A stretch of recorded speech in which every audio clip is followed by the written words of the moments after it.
Hello, hello, hello, hello. Kon Mika. Good night, everybody. Good evening. How are y'all doing? We are going to indulge me in playing a game that I probably haven't started in several years before today. So this is Take on Mars. It is made by the same studio that is known for its Take on Helicopters games and a couple other Take on games, and that is Bohemia Interactive. Hello there, Mr. No Face Guy. How are you doing? So, this is the same studio that did the Arma games, but this game is quite a significant departure from their usual kind of works. And it is a Mars simulator, so I guess it's not too far off. But it's important to note that this game was basically made by one guy of the Bohemia dev team. Pretty much, it was a passion project that he got some approval to work on company time for. And Mr. Dram put a lot of effort into this game. He made a lot of cool systems, but invariably the game got axed. So what we have is what we have. It's got some problems, but it's otherwise, honestly, a pretty fun game. So typically the way I like to play this is you pop into a multiplayer, you make your own multiplayer game, a LAN only, so no one else tries to join in. And it's pretty neat because you drop in a pod and you've got no supplies, and then a bunch of other pods drop in and give you supplies. But in the patch that the game left off on, that is kind of a rough way to play it. A lot of the time, your pods will not spawn any supplies in them, so you're just SOL, and you spend a lot of time running around, so that's probably not going to be too entertaining. So instead, we're going to do the space program, and unfortunately, the space program itself is a little boring at first. It's very slow to start up if you do the robotics side, because you start out with just probes, and the probes do nothing but fall through the air and take a picture, and then you move on to the next one until you have enough money to research all the stuff. So instead, we're going to do the man chapter. The man chapter is inspired heavily by The Martian. And I played a bit of it before, and it should be plenty of fun. I'm gonna pop us in. Another fun thing we've got going on today is I've got my Stream Deck set up so I can do all of my expressions. I can do the blush, the cry, the angry, the dark, sweat, shiny eyes. And do all of that without needing to worry about keyboard controls. Hey, Pradadwit, how are you? I hope I'm saying that right.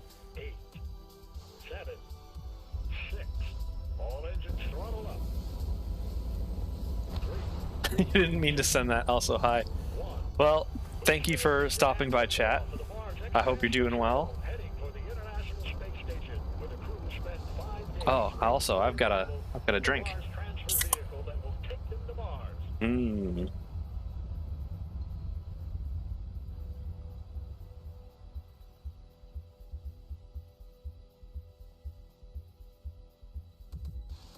Into the flight.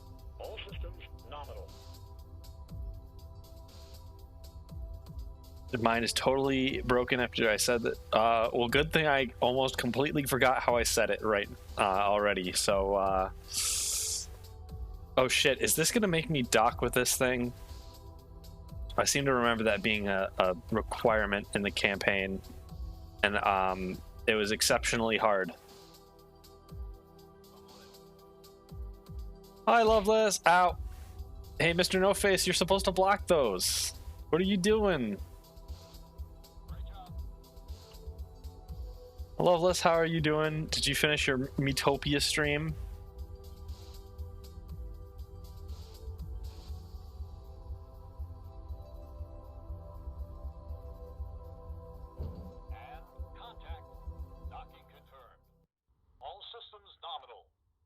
safely arrived at the International Space Station. Giving me some potassium IC. Fantastic. That was a smooth flight. Way to go, guys. Okay, Mark, you go first. We need to check everything is okay on board the ISS. Please, run the init sequence. We need the air filtration system and lights. Yes, Commander, I'm on it. Oh yeah, the other thing that's really cool about this game is the developer actually, the guy who made it actually developed an entire set of physics to work. So there's a couple maps. There's an Earth map. There's a bunch of maps on Mars, of course, and then there's a map on the moon and some of Mars's moons, I think they are, like Titan and Europa. And they're all set properly so that the gravity is correct and the vehicle physics is all correct, and that was pretty impressive, at least when it came out. I know there's a lot of games that have done it since, and we have to deal with a janky 0G level here. Cycle the airlock. I'm gonna have to check and see if there's a rotate control, because I didn't prep any of that. Roll left to right, but that's not it. Human. How rotate is not the thing that I'm looking for. Because that is rotating an object. Yeah, we'll hope it works. Yeah, for a one-man crew, he did quite a bit. He might have had some help from some other devs, but I don't really know. Actually, are we getting input from one of our controllers? So I keep going in one direction.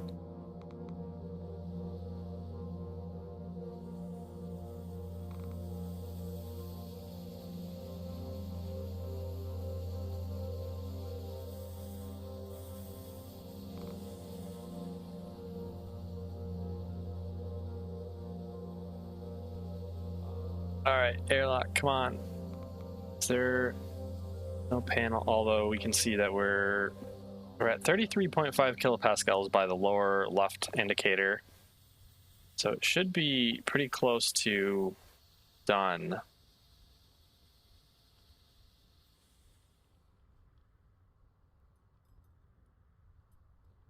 I swear to God, if we've hit a bug like already. Oh, is there a different direction I'm supposed to be going out? No? No? Oh, yes, there is. I'm just sitting here being dumb. Don't mind me.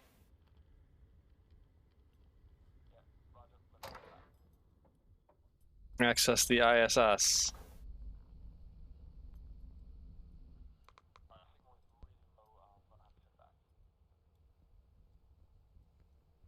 Okay, initiating main computer. Running init sequence. Checking basic routines. Oh God.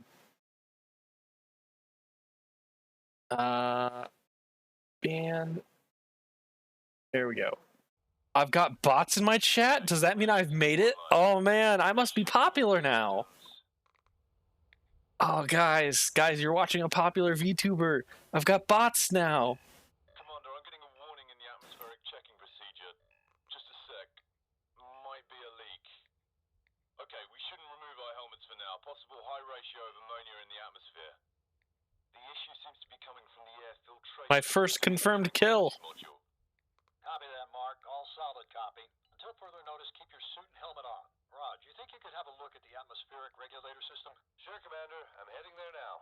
Richard, please stay here and perform a detail check of all ISS systems. Nick, head for the Leonardo module and run an inventory of all stock. Roger that, Commander. On the way. Oh, the time scale on this is... Oh no, it's not. So in the lower left, you'll see there's location info, and it tells you the temperature, the air pressure, and then the time for your current location, and then UTC. And you'll notice that the low Earth orbit time is going much faster, but that's because we're in low Earth orbit. So it's giving us the time of our rapidly changing position. And it's actually a really nice feature, or a really neat feature. Zvezda module, okay. Deploy solar panels. Finding viewers is bad, yeah. I am not here to make money or anything. I want to stream and have people to talk to in chat. So how many viewers I have doesn't matter, really. It's all about how many people are talking. And you can't really talk to bots too well. Hello there, Zvezda. Aren't you the module that was screwing up the ISS? Was that a couple months ago? Or, man, that was a long time ago, probably. I think that was having problems before I actually started streaming.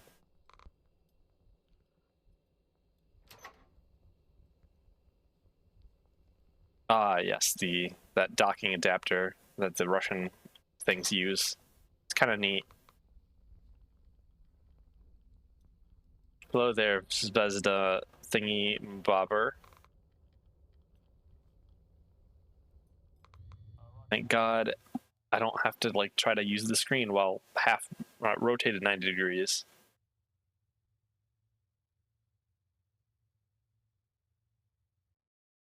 Commander, solar panels are unfolded. Deployment went smoothly, no issues. Great job, Mark. The MTV will be arriving in 5 days. I want everything to be ready for its delivery. We're going to test now it says 06 November 28th. Is that November 28th? No, that can't be 2006 because this game wouldn't take place in the past. So that has to be November 6th, 2028.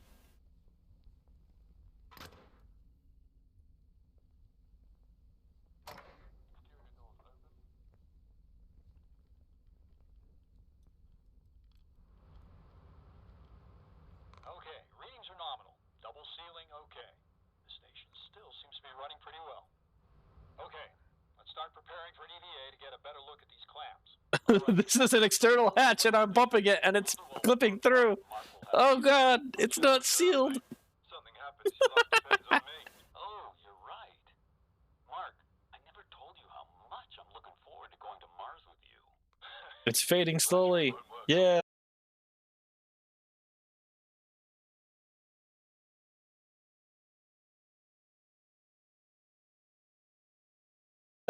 Earth launched the first manned mission to Mars. 1 year later, the mission successfully reached the orbit of Mars. The connection with the descent vehicle was lost during re-entry.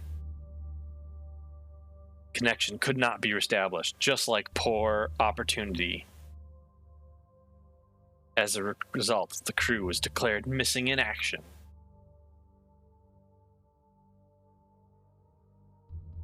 This is their story. Dun dun dun. Where?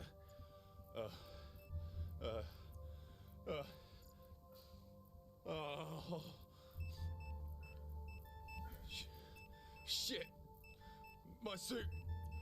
Oxygen. Where is the emergency? It's right there, man. It's right there. Reach. You gotta reach. Come on.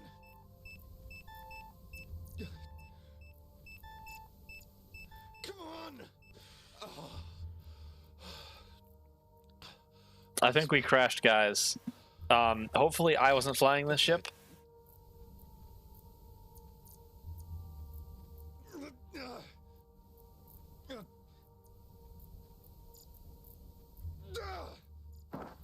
Oof. Oh, I died. Rip.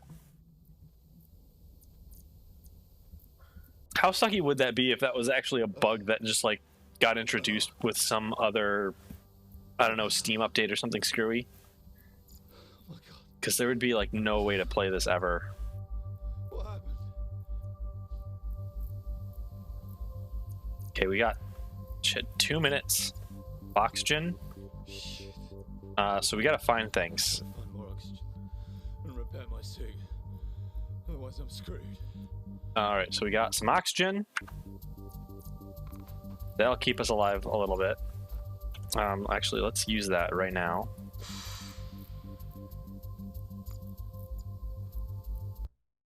Oh, inventory is a little screwy because if you could escape from your inventory, it doesn't work.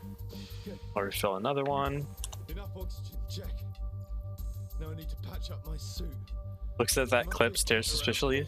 What clip? Suit patch kits. Let's patch our helmet. That should do it for now. My God, where are the others? Hello?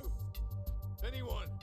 Oh God, I've got Can you hear me? a patch of duct tape on my helmet now. Where are you all? Oh, I found one.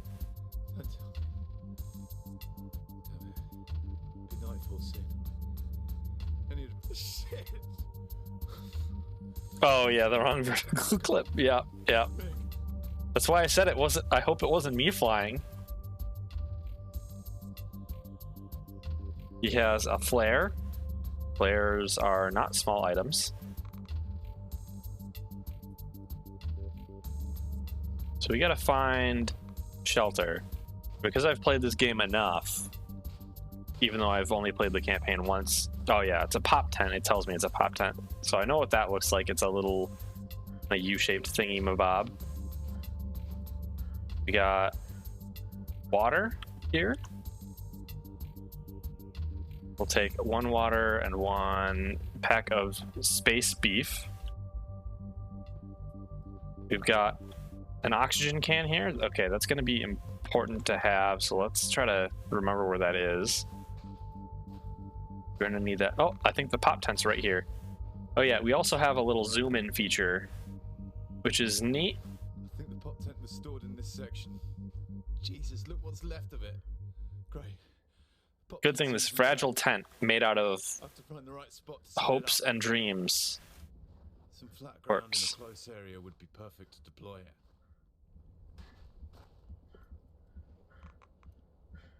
Perfect. Deploy it. I have shelter now, so I better look for some supplies. I need food, Out. water, and oxygen for the tent if I want to survive the night. Thank you for the follow. Let's reset that. And master caution real quick. Oh god. Saving, okay. That was weird. There we go. Now it's got an oxygen barrel. We can open this. And we can crawl inside. Oh, it wants us to find 2 water. Okay, fine. We'll pick up that other water. Thirsty Thursday, even though it's a Monday. Okay. Oh, That should get me wrong through the button. night. There's nothing more I can do now. One of those wrecks looked like the Batmobile. Which portion? We gotta get rest because we weren't unconscious for long enough already. The other thing I really like with this game is how they have a lot of dedication to somewhat of immersion. Uh-oh, why is it not letting me? Here we go. So we'll pressurize this. And we see exterior safe. Put our suit and our helmet on the rack. And we can sleep. How could this have happened? Pre-Fallout 4 Bethesda level saving. Eh. Hey Tank, how's it going? Ow! You're so... Ow! Thanks for the missile. But Tank, that first one, you're supposed to block those, not let them hit me. I'm not Bush. I can't dodge these like a shoe.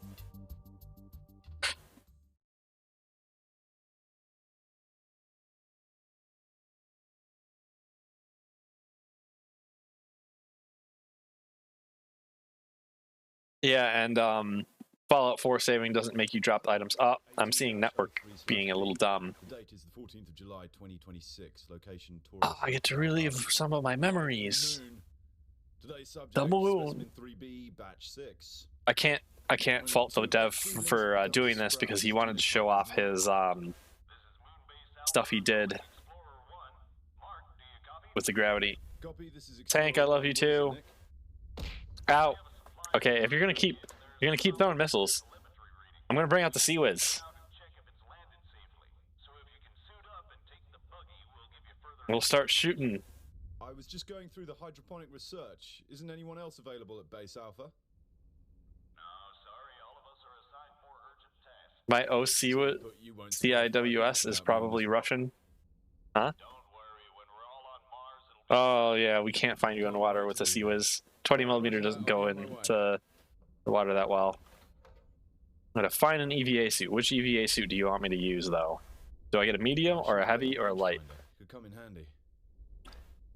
Fine, I'll grab a rangefinder. Stop complaining. God. Is a medium suit fine? Yes. We gotta cycle the airlock with, oh no, wait. This is the airlock. So we gotta get in the airlock and then cycle it. Pull the handle.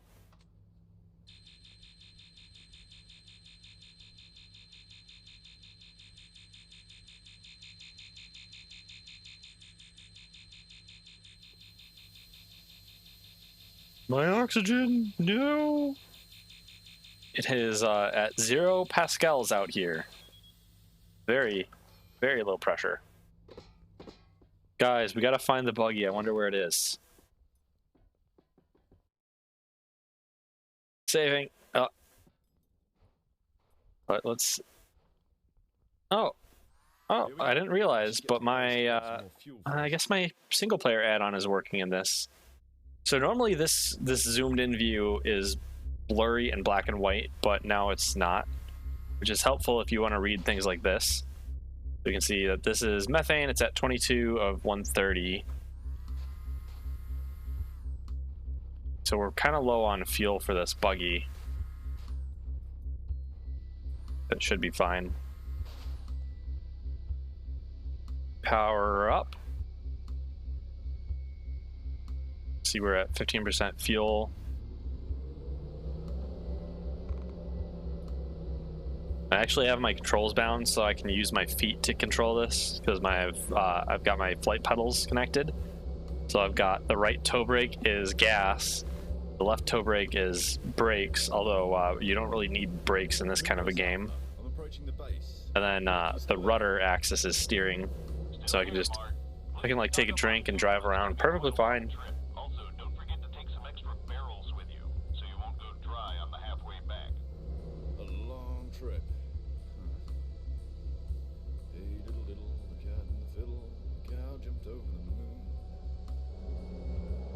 The voice acting, as you can see, is also top-notch because the budget for this game was extreme.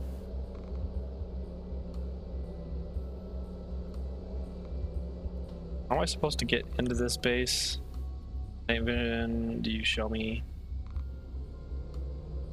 I think it's around the other side.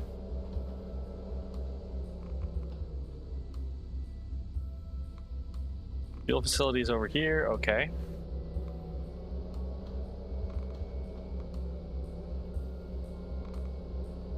Man, this thing definitely handles a lot different on the moon than Mars. All right. Oh, we got a container full of plugs. So we'll fill up a few of these. Now, I was lucky that I did get to start playing this game back pretty early on in its development.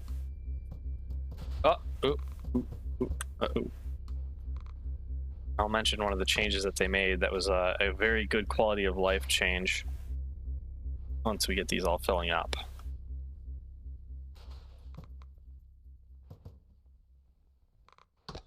So this buggy here, when I started playing, it didn't have these like little C mount things on it. It just had this back. So it could carry four cylinders securely, and then and then you could put some here, or you could shove them in the passenger seat if you were by yourself. but we've got the. It's not going to let me take these out. Huh. Oh. But now you can carry a couple more, and that's really convenient. Gonna ditch that one. We'll grab that one, and we'll ditch it as well. These are both almost empty. Yeah, the physics of these objects flying around is also way different. It's kind of nice. So we got our methane. Most of the vehicles in this run off of methane and oxygen. Because you gotta have oxygen and a hydrocarbon for combustion.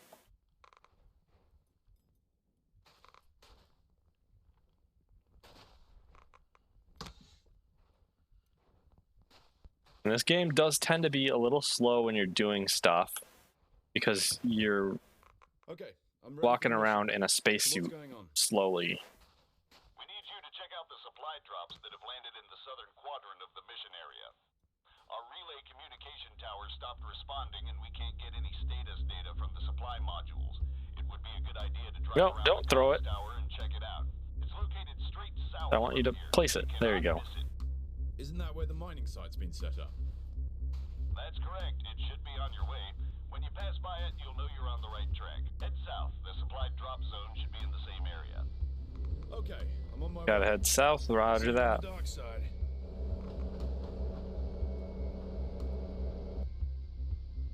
Could run on farts as long as you give it oxygen. Sure. Because farts are somewhat methane, I guess. We brought extra fuel so we can go full throttle. Vroom, vroom. We're getting a blistering 38 kilometers per hour. Isn't that so impressive? I'm probably going to break this thing. Oh, God. Oh, God. Oh, God. Oh, God. Oh, God. Uh-oh. Uh-oh. Uh-oh. Come on. Stick the landing. Yeah. Stick the landing.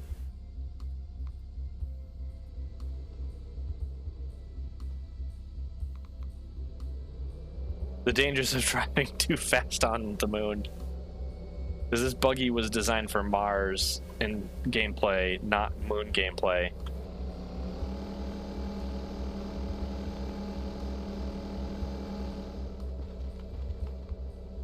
Oh, there's also two different types of sound simulation this game has too. There's realistic, and then there is not realistic, and I've got it on not realistic right now. On the moon, we probably wouldn't hear anything. Let's, you can hear our engine a bit. You can hear it in third person. But if we go to options, and we go to sound, and we go to realistic sound simulation. That save. Yes.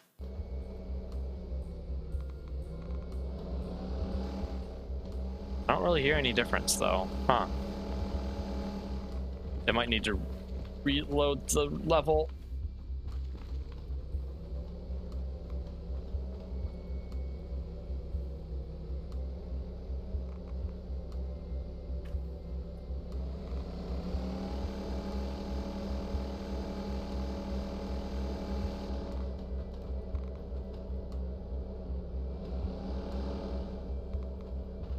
We are probably going to flip this thing at some point.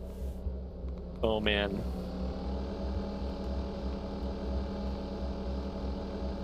Alright, so while we're sleeping after that crash, our character has a dream that he died on the moon because of a moon buggy accident. Or he remembers the time he died on the moon.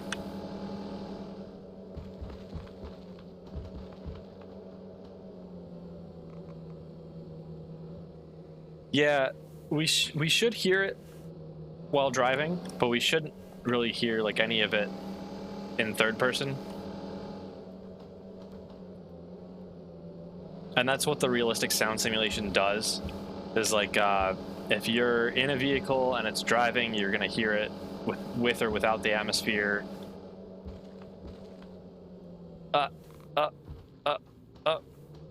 Stick the landing. Okay. Okay, buggy, please work with me.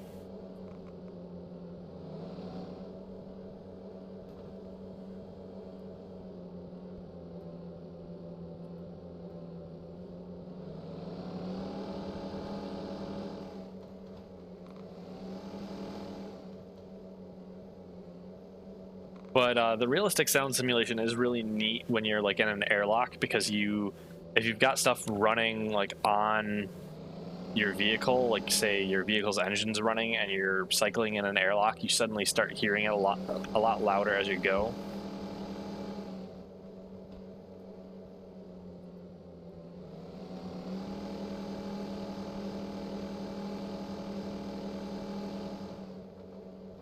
Hey, look, it's one of the lunar landers. Oh, God.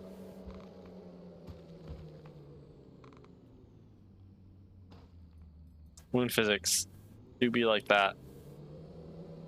It's a furious lunar trip. Oh, boy.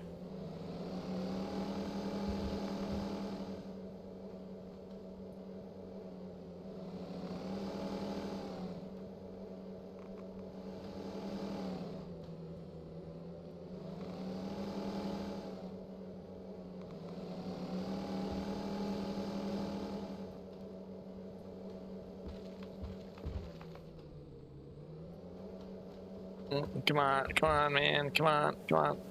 Work with me. I have visual contact with one of the supply pods. I'm on my way to check its status. Alpha Base, I am at the first supply pod. It seems intact. Acknowledged. We're marking your position and we will send the recovery team ASAP. Please continue the search for the others. They shouldn't be far.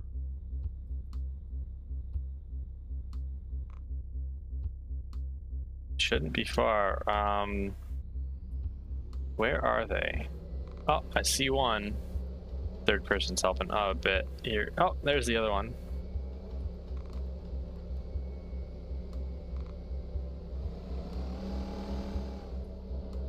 What are we down to on fuel? Ah, we're good. Mark, anything new? I'm still looking for the second drop. Hope it's not too far. Shouldn't be. What, starting to feel lonely? You know that on Mars we'll all be cramped in the same tin can. Oh God, Nick, don't remind me of that.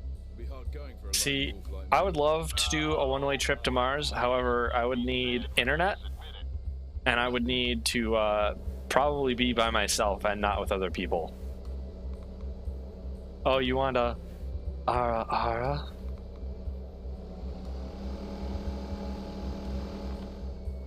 That's one more supply drop right there. Finally, what? Position for another supply pod location. It's in pristine condition, so its recovery should be easy peasy. The three-booed mutant lady? I see. But please, I forget what that's a reference to. we're on the record. All of our conversations. Was that Hitchhiker's Guide? Weeks in Houston, remember? Roger, HQ. Correction. Recovery of the supply pod should go as easy as stealing candy from a baby. Oh, Total Recall. Huh.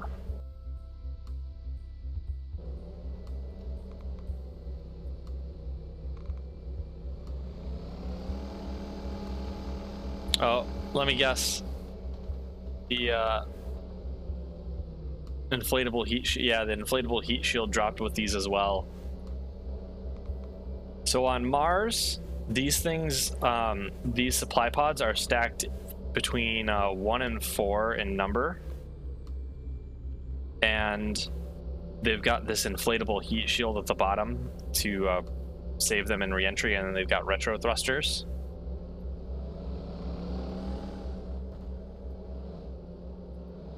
But there's no reason to have the inflatable heat shield on the moon, because there's no atmosphere on the moon that you need to protect them from. This is Dave.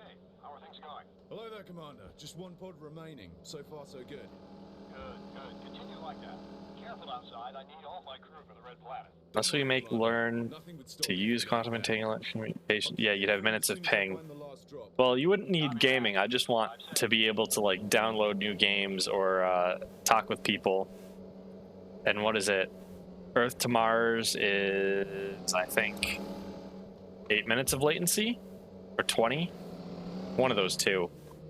So it's not too bad. You'd be able to text message people. And that should be the last one. Alpha Base, I have an Alpha Base, so I found the last of the supply drops. You can mark my position. Is there anything else you need me to do? Thanks, buddy. I owe you big time. Go back to main base. Next round of, well, coffee is on me. Great! Freeze-dried coffee. You're too good to me. Hey, you forget that we have our own IS espresso? You're spending so much Oh time... yeah, the ISS has an espresso machine. Forget about it or what? Oh, that's true. You all live the high life at main base, right? And you live the dream alone with your seeds. Come on, you send me shopping.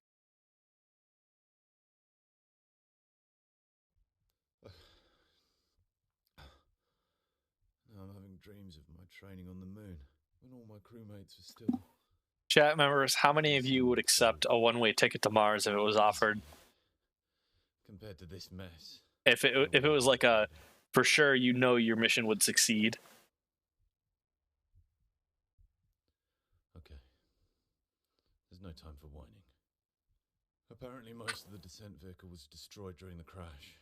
I'm stranded here, without any means of communication with Earth. But if I can find a way to communicate with the Mars transfer vehicle, I might have a chance. At this point, you just got to steal that old Sojourner probe, or you can steal. Or wait, no, what was it? No, Mars Pathfinder. Let's do this. And then you could also steal Opportunity, if you can get either of those working. Oh, I need to eat food and drink a whole liter of water.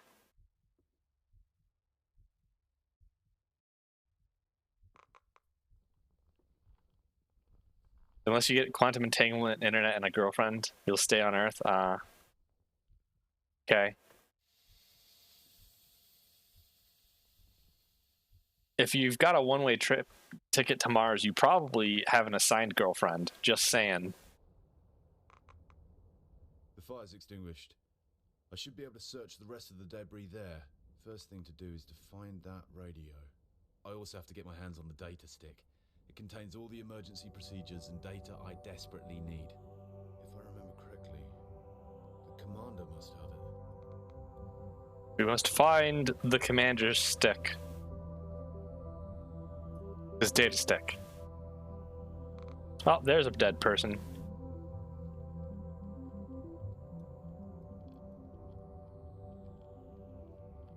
Oh no, Commander. Hey, it's the commander. This can't be true. This can't be true. Oh no, this guy's dead. Hey man, he might have been alive, but you just kind of slept for like 8 fucking hours without searching for survivors. I have to check if you have something for me.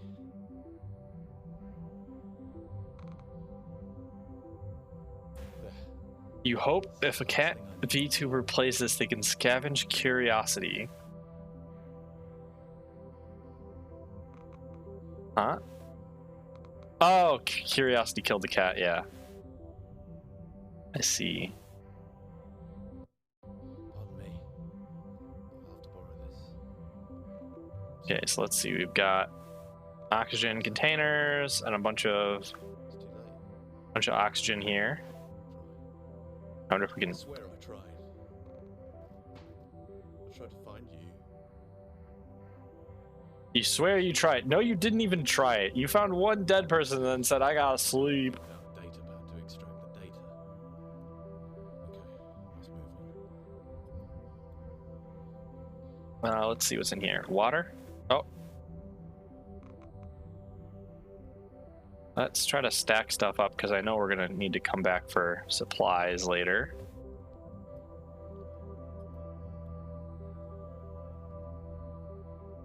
And Crush was a tomboy and she turned out to be a lesbian. Ah, I see, I see. I want to say something extremely rude, but I'm not gonna.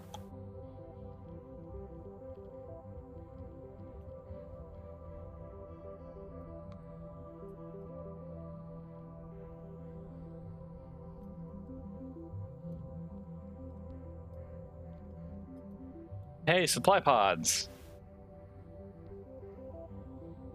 Are these movable? Looks like the pods with the cargo transporter got a serious beating. But most of the parts look salvageable. If I could find a construction tool, it could still be possible to assemble it. Anyways, I have to figure out how to connect to the MTV first. Never had a chance with love. F. Mood. Where to start? We got what? 22 minutes of oxygen left. Okay. You're 19 and still single. One of the two tanks survived the crash. We got methane. Need that. We've got some empty canisters here.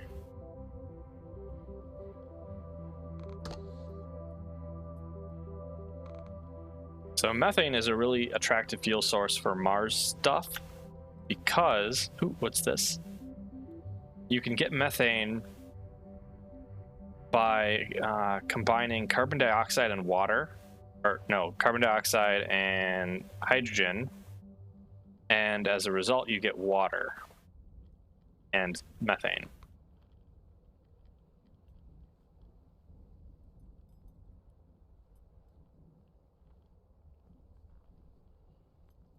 Nothing on fire over here. Nothing of interest over here either. Nope. Can I get a better helmet, guys? As much as I love staring at the sticky side of duct tape, this is gonna get old soon.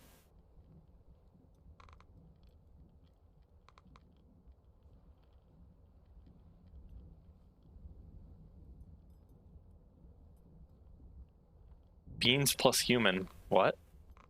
What's beans plus human?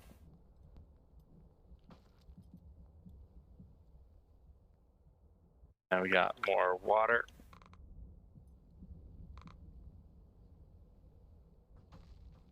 The other thing that's really cool is thrown things, your character actually like imparts a force to them.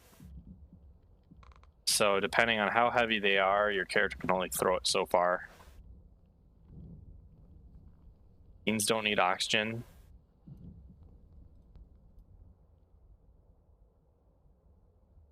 A low gain transmitter. That might be useful. Let's grab this box anyway, and we'll stick it next to this other box.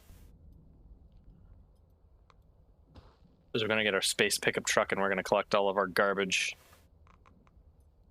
This is Scrapper's Delight out here, isn't it? Oh, yeah, beans plus human equals methane. Yeah, I guess. But beans aren't a complete protein. Cool. There's some useful stuff here.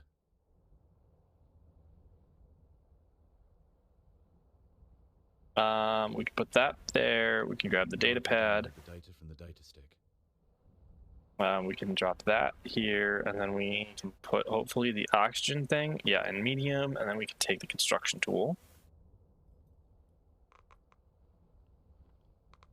And the rest of this stuff is like broken. Oh, wait, what's this? Multivitamin jar. And we can't put that anywhere.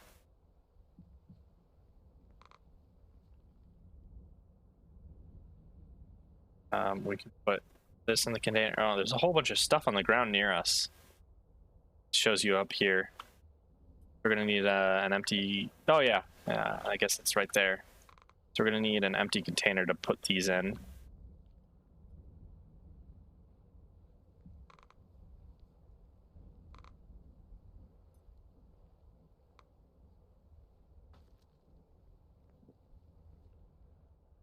So we can equip this data pad.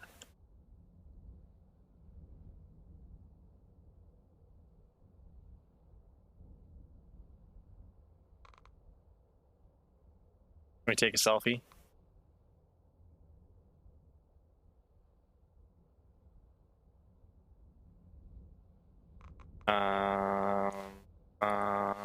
What am I supposed to be doing?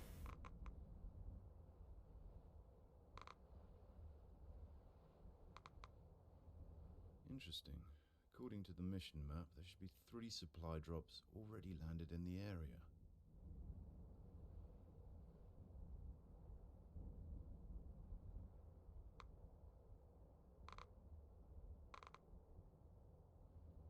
I don't care about any of this.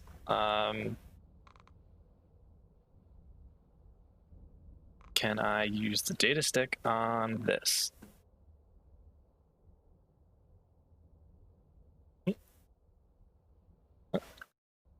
I use the low gain transmitter.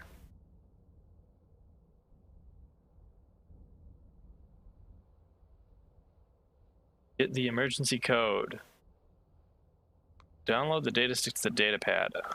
Okay, so how do I do that?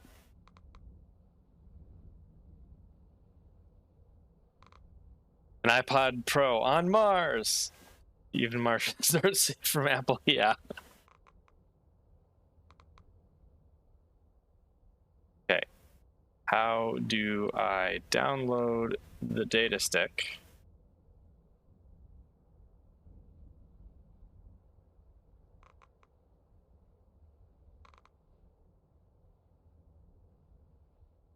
Can I equip the data stick? Oh wait, right click.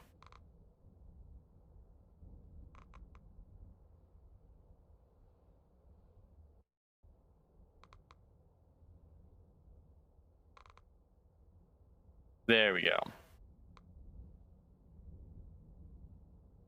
I think.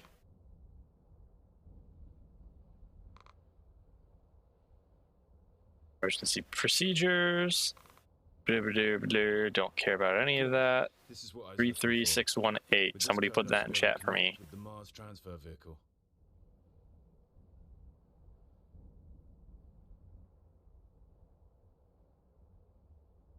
Uh, 33618. Let's see. Thank you, Tank. Come on, baby. Don't Normally, worry. I can only hold about 3 numbers in my brain Yes, before connection with the MTV works. Stack Overflow. Come on.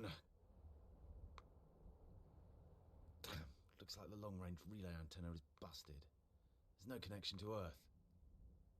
Only thing I can do from here is to init the MML supply drop. What use could it be? Okay. Think. Wait a minute, there should be an ascent vehicle already landed for the next missions at Cydonia. Oh, taking multiple comms and repeat them back. Yeah, that's a skill that I don't have, but I've had to be working on it for the flight sims I've been playing, because like when I've got AWACS and I'm requesting AWACS tells me where the nearest air threat is, I have to actually improve on holding all those numbers in my brain to keep track of them. But for that, I'd need some kind of vehicle. There was a disassembled cargo truck I encountered earlier. If I could manage to assemble it, that would do the trick. I can use all this methane to fuel the mobile laboratory when it arrives. Yeah, that sounds awful, Tank.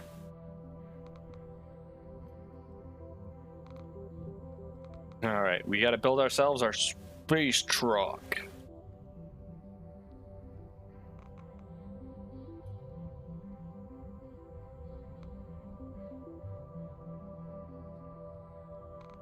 Okay, let's do this.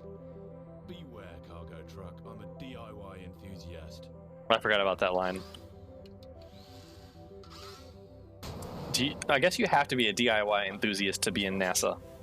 I'm very handy around the house.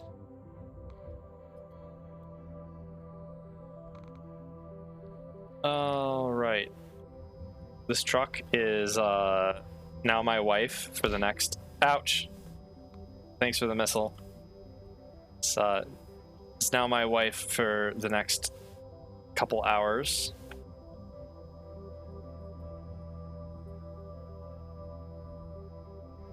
It's retracting, right? Okay. Now this is going to be a pain. Because every time we want to move the truck, we have to cycle in and out. Oh, right.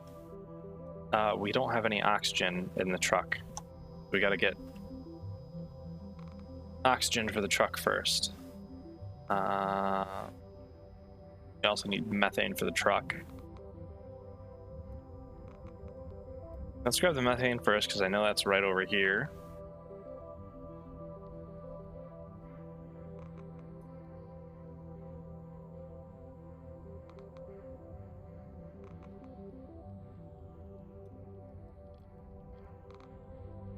That's an empty one.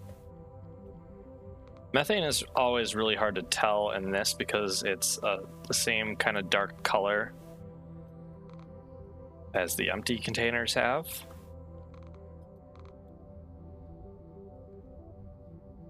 Also, we can unfortunately only carry one container at a time.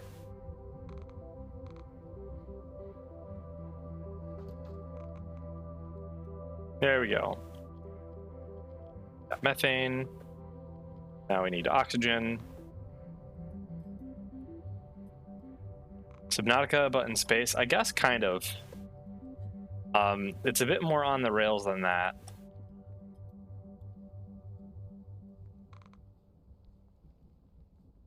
Actually wonder, when did Subnautica come out?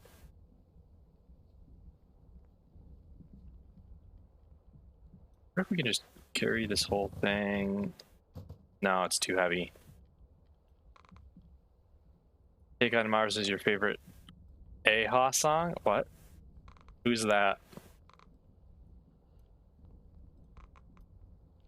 I am not exactly a actually cultured individual, but I am a person of culture.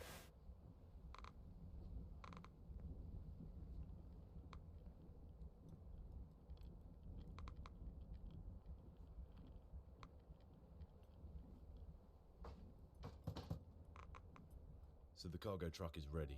I think the best idea would be to start with the closest supply drop.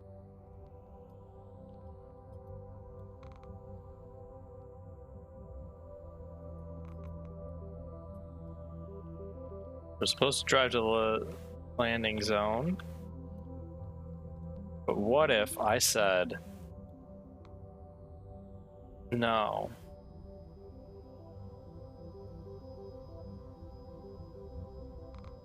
Now, I think there is a trick we can use here.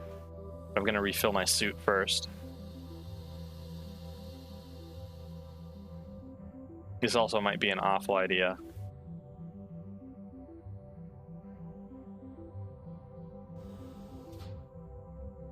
Gotta wait for that yellow light to turn green. There we go. Put on our suit. And then there is emergency oxygen release.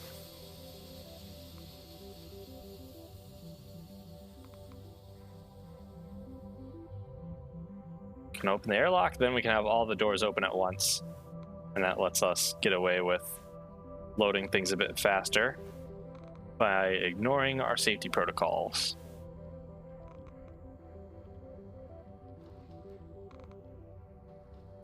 Beep, beep, beep, beep, beep. Our space pickup truck. Isn't she beautiful? Just look at that Ackerman steering geometry.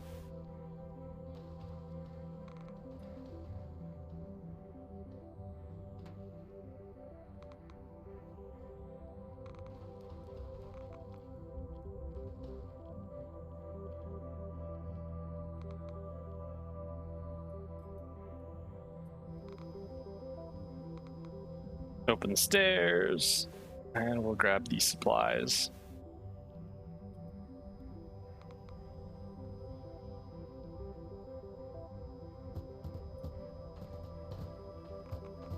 Ugh, I'm gonna need that space forklift. Deal with this shit.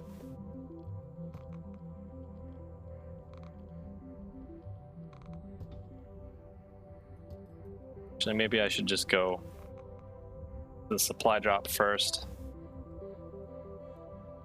I don't know if I'm actually going to get to keep any of this stuff. Yeah, let's do that just to not waste everyone's time.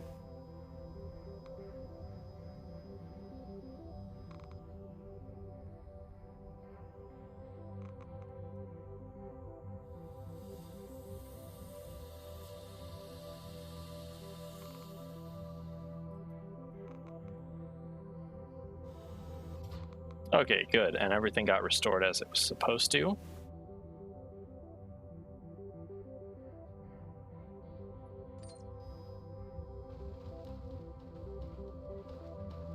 Oh god, I'm hungry already.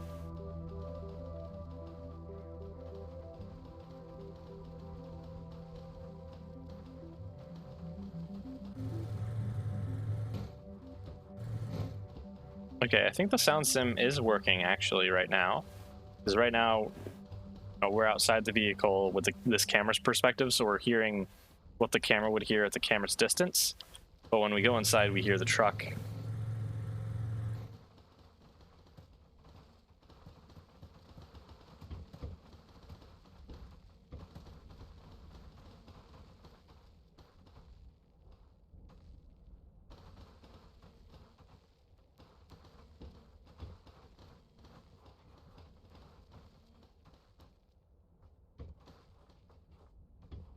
It's a beautiful day on Mars, isn't it?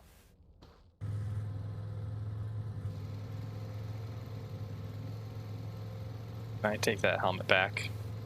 Yes, I can. Oh, but without the suit, it doesn't work. Okay. Rip. I was trying to use the zoom magnification thing. Now, this truck also has a really cool suspension. It works left and right for roll to keep it level, but it does not work in really pitch like at all. Because it's the wheels are all double bogey, so it doesn't really have much suspension range for up and down.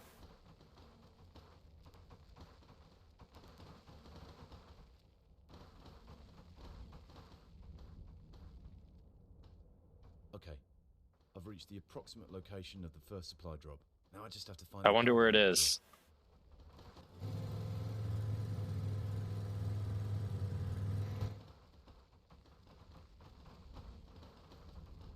I gotta try to not break my truck on this.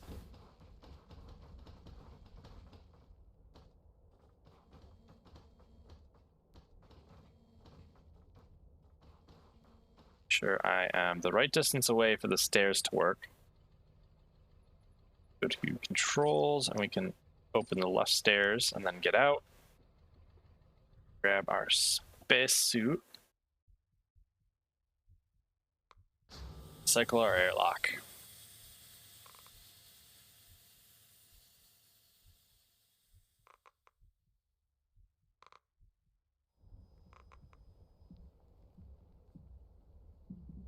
I've got a drill and I'm not afraid to use it.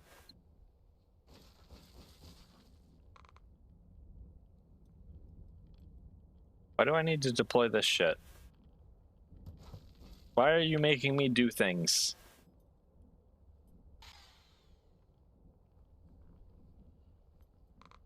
Am I supposed to like actually be building stuff for this? That would be weird. All right, let me just grab my small nuclear reactor here.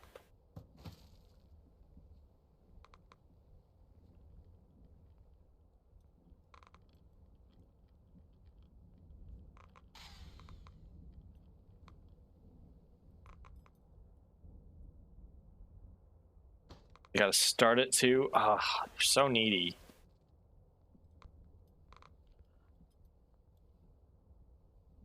Oh yeah, look at this. We got cable physics.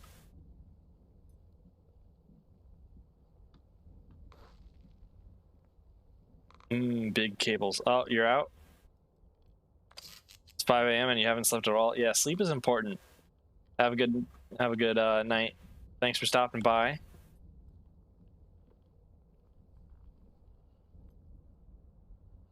Et voila! What's next? I wonder if it's gonna matter if I put a second one on. Probably not. You made me throw my barrel. Damn you, quick saves. Let's go to supply drop 2. All right. Here's a programmer trick. You hit the stow button on your way up. That way you don't have to wait. Catch me later. Thank you for the follow again. Go to the helmet and the suit. And then don't hit the cycle button on accident after you take your suit off.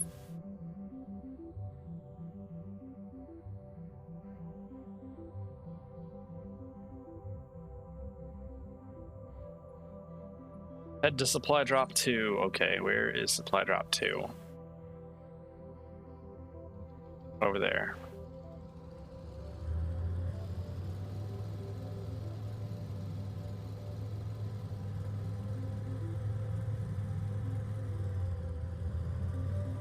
So did everyone have a good weekend? Anyone do anything fun? I mainly like streamed the entire weekend. So we had I did Flight Sim Saturday instead of Sunday, and then on Sunday I helped Airshow D with his training or his air combat lesson thing, and that was a lot of fun. It's always fun playing against people in dogfights and Flight Sim games. And then after that, on Sunday as well, I played Fallout 76 with Mamimi, and that was also a blast. Quite literally sometimes. I accidentally threw a Molotov towards her. She was not happy about that.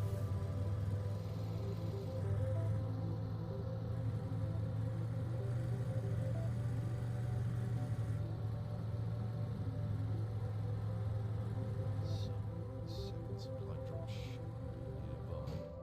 Now, where is that cargo module? These darn A-pillars are getting so thick these days, you can't see through them.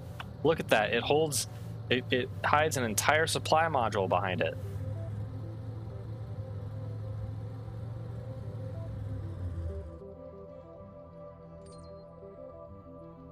Open left again, and we'll put our suit back on and go.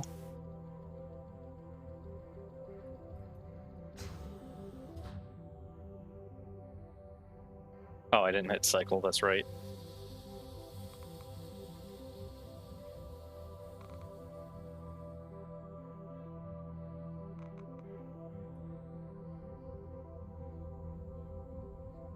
What goodies have ye? Oh, a lot of food. This module looks like it took a serious beating. What a mess. Looks like I'll have to gather all this stuff up with my bare hands. Might not be a bad idea to take advantage of the cargo truck. Nom nom nom, space beef.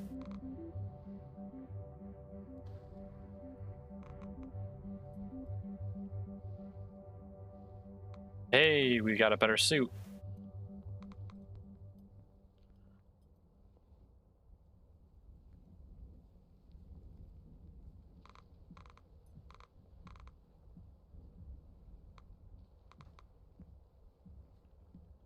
All right, let's go in here. We'll hold the suit, and then we'll drop the beef on the ground. I'll in the medium slot. We can go inside here.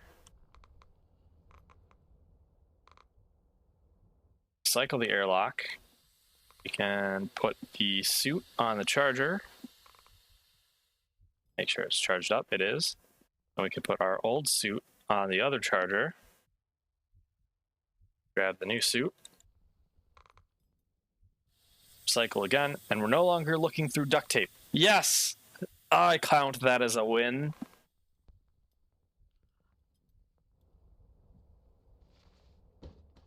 Then we can put the space beef in here, I guess. Takes up a whole slot that a spacesuit takes up. Beautiful.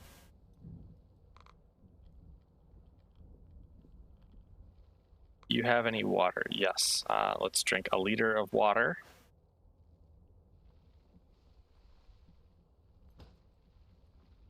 And we got a whole bunch of debris. Why is my performance overlay there? Okay, there we go. It's gone. This is garbage. This is garbage. Give me this. And throw you away. Grab this. That's not beef, it's a whole cow. What? Pretty sure it's space beef, not a whole cow.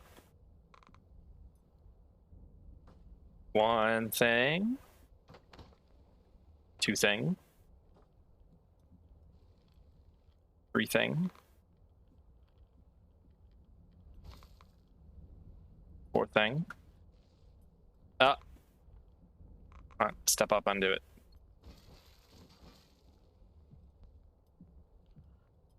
Five thing. 6 thing. 7 thing. 8 thing. 9. I was gonna complain that we could fit more than 9 things into this broken crate, and the fixed crates can only hold 9. But they didn't give us more than 9 things to put into the broken crate. So I guess I can't complain about that now.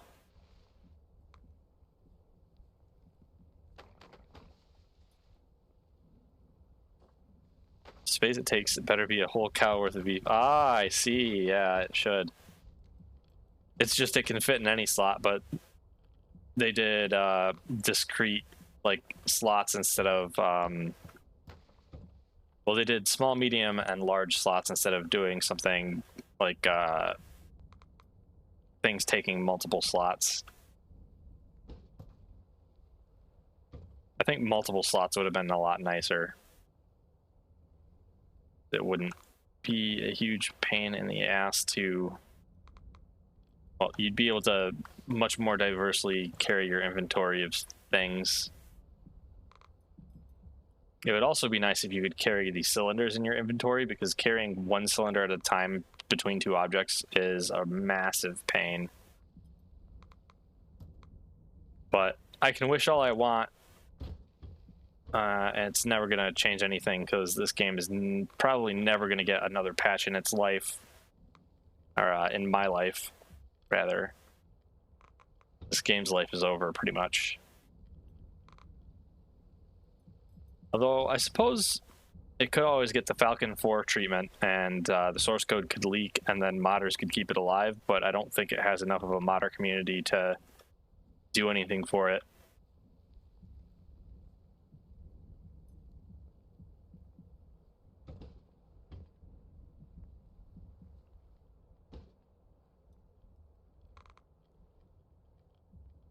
So why is this not counting?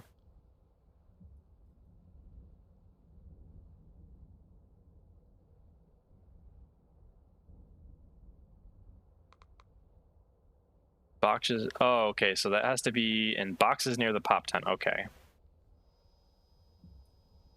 So that won't count until we get near the pop tent.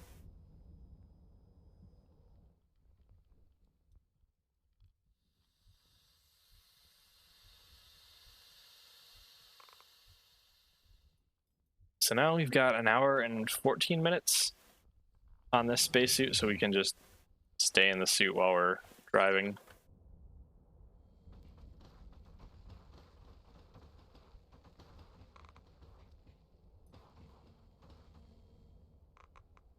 Okay, so there's the pop tent.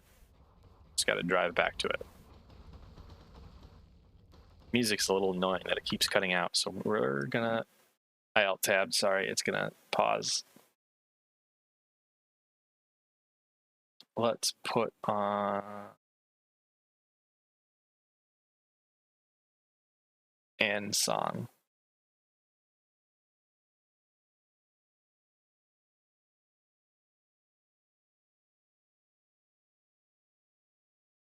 There we go.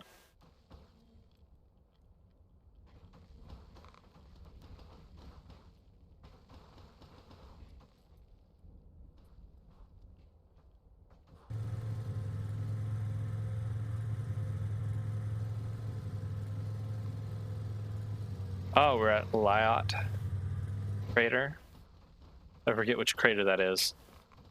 Most of the craters and maps in this game are of some significance already about Mars. Well, we might be glad we brought that extra oxygen can, because we are almost out of oxygen on this, although I think we're going to make it right. I think we're going to make it back just in time.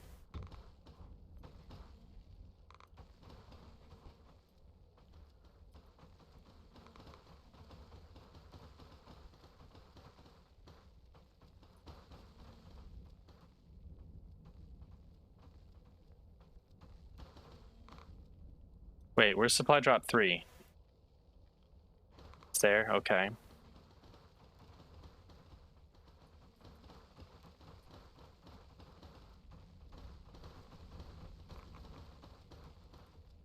Downwards we go, and if we stop by any of our supply sets, we'll pick it up right now, just because.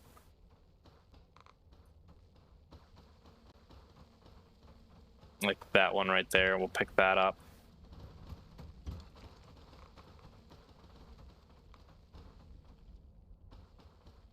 Oh, that's our oxygen bottles as well, isn't it? All right, controls, open left. Cycle the air, almost get crushed in the door.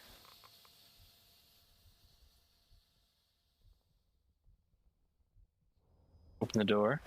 Oh, another detail I do like with this game is how it specifies that you have a gyroscopic compass, because Mars does not have a strong enough magnetic field, at least I don't think. At least the last time I checked it didn't. It doesn't have a strong enough magnetic field to work with a compass. So that makes navigation quite tricky, and we're very lucky with the Earth that we've got a strong magnetic field, and you can just magnetize a piece of metal and it will tell you which direction the North Pole is. Although that does only indicate magnetic north. Oh, methane. More methane. Let's throw that up into a truck. I don't think we can attach it, right? If I'm remembering correctly. Yeah, only one on that side, which is a little screwy because there's 2 slots visible.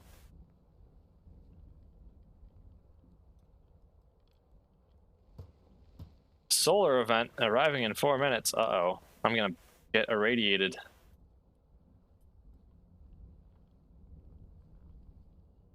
There we go. More oxygen.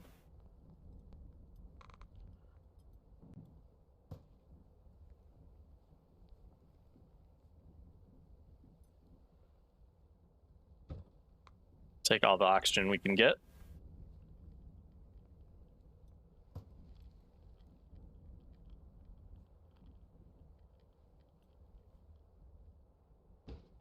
Very pitiful throws from our guy. And he calls himself a fit astronaut. SMH my head. Ouch. Hello, Zelentiel. Thank you for the missile. How are you doing? I hope I also said your name right.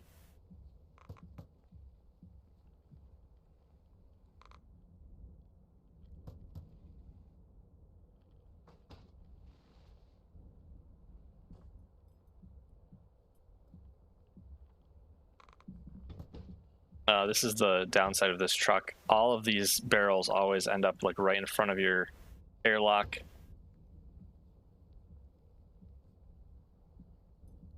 CWIS does an awful job at stopping that. Yeah, I know. The problem is that it tracks pretty well, but I have to manually shoot it. So if I'm not on my game, I'm not telling it to shoot fast enough. In all seriousness, I really hope that the guy who made it uses the upcoming APIs for Live 2D and item interactions and makes it so that it can automatically shoot when a TITS object is being thrown at you, because that would be so cool. And I suspect the API would let you also have it track it, but I don't need that much. I just need it to shoot when the objects are thrown, and that'd be really cool.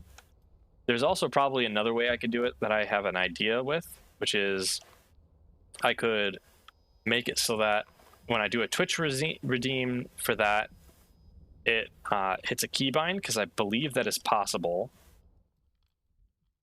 So then the redeem would just be the hotkey to fire the CWIS, and also trigger the TITS throw, because the TITS throw is just happening based off of a name for a redeem. So it should easily be possible to do that. But the problem I have is I don't really want to make Twitch redeems hotkeys, because it can hit unknown controls in flight sims, because you never know what controls a flight sim is going to have bound, and I don't want to have to go into every flight sim I play and make sure that certain binds are unbound before I play them. part of why I got a Stream Deck, so I can just use the Stream Deck integration with VTube Studio to do emotion or emotes.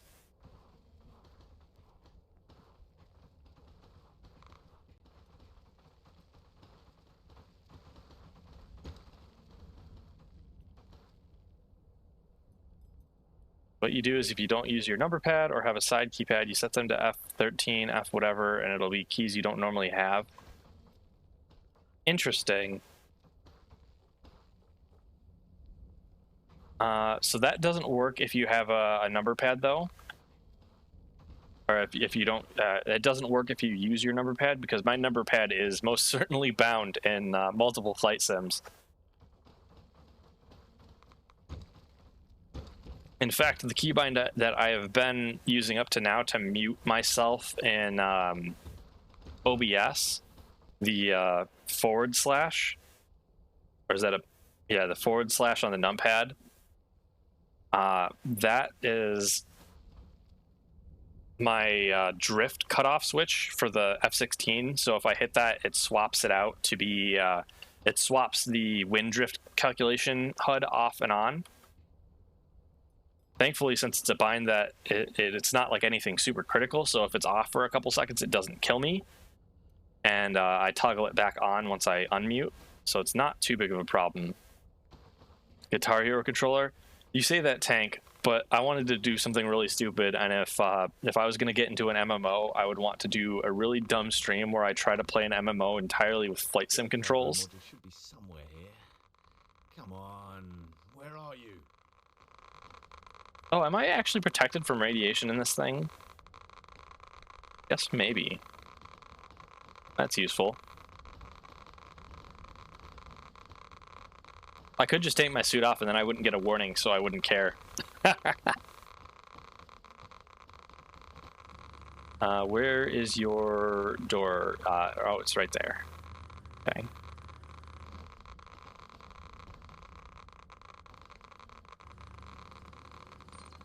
How are we doing for fuel? We're at like 50%.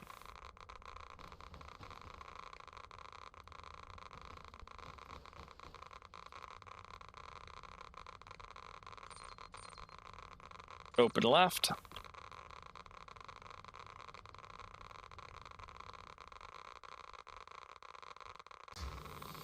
Now, the last time I played this campaign, I ended up getting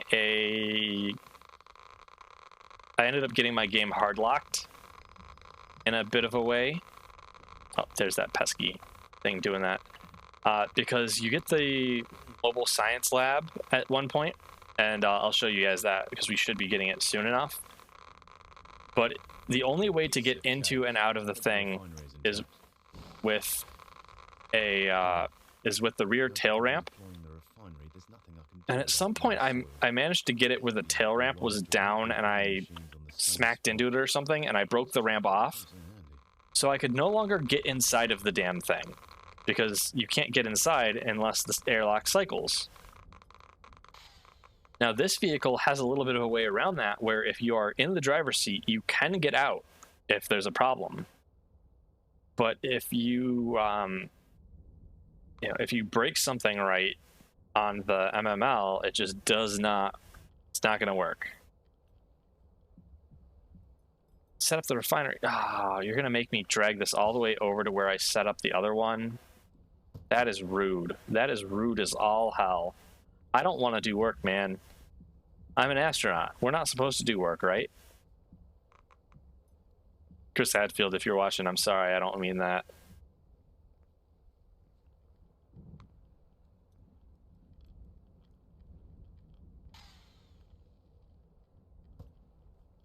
All those containers we're going to ignore because we're just going to set up this thing near the other, whatchamacallit.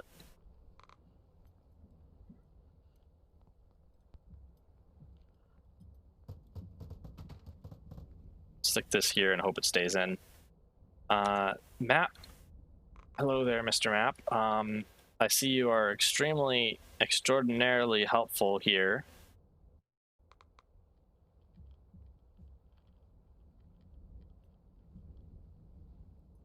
have to deploy it and provide it with power, so we have to find that other spot up. Hello there, Texas Himbo. How are you doing? We are trying to survive on Mars, kind of like Mark Watney. You stupid container, get out of here. You also get out of my airlock. Stop rolling around. These containers should have had like an octagonal framing on them. All right, cycle the airlock.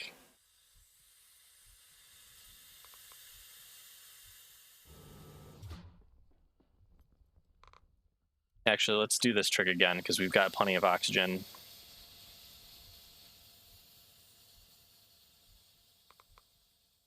You're good. I am also good. We are surviving here as well as we can after our ship exploded somehow.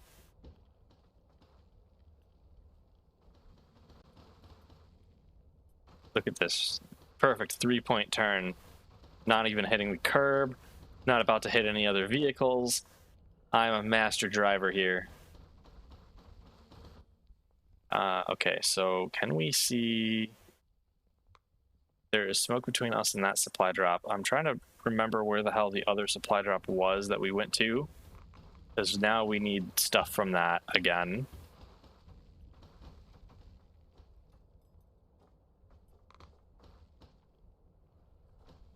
I can't select it.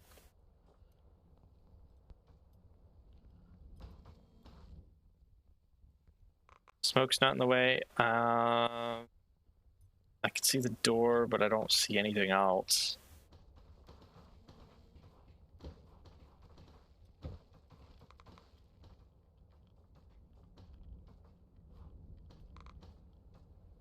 I'm glad we've got those extra canisters of fuel because we were sitting at, what, about half now?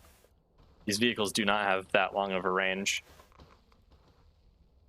They're also slow. We're going 14 kilometers an hour. You want to hydrate? Can I hydrate with my alcoholic seltzer?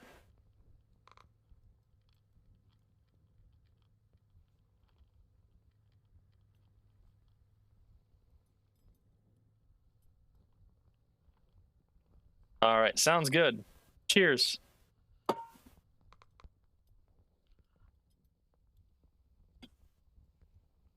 Oh, wait, there's a supply pod here? Oh, those were the ones the truck was in.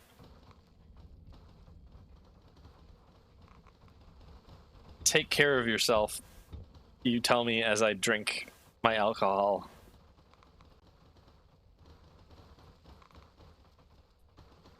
Okay, can I see this well enough yet?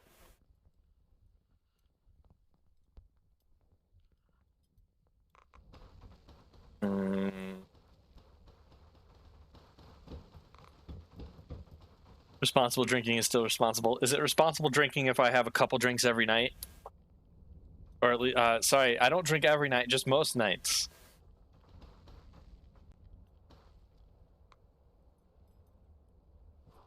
I'm not an alcoholic, I'm just coping.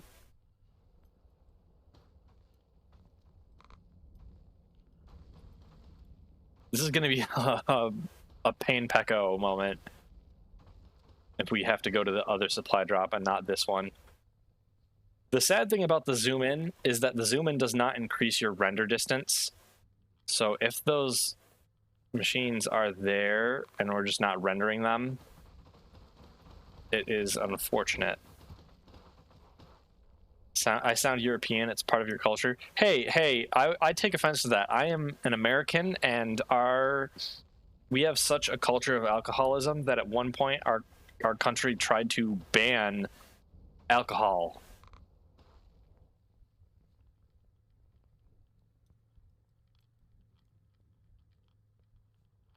Stop appropriating your culture.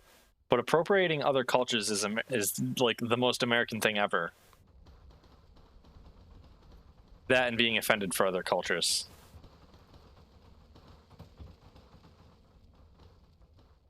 Paid an X amount of alcohols? That sounds like a dream. Do I have to speak Swedish to get a job there? And... fuck. Ouch. What is... Oh, that's the broken crates. Hey, no face guy, you're supposed to, again, be blocking those for me. Come on, man. Do your job as a bodyguard. Sadly, it's no longer like that. That's a shame.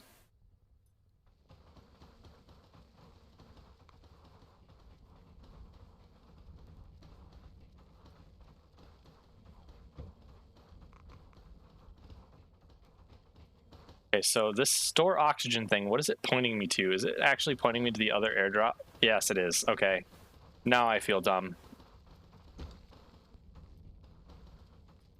How much fuel do I have to... Methane, we've got 100% oxygen, we've got 0%.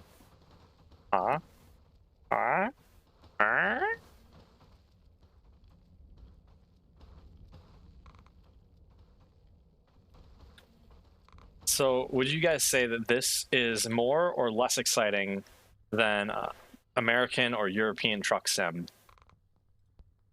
Because we're basically doing that, but on Mars.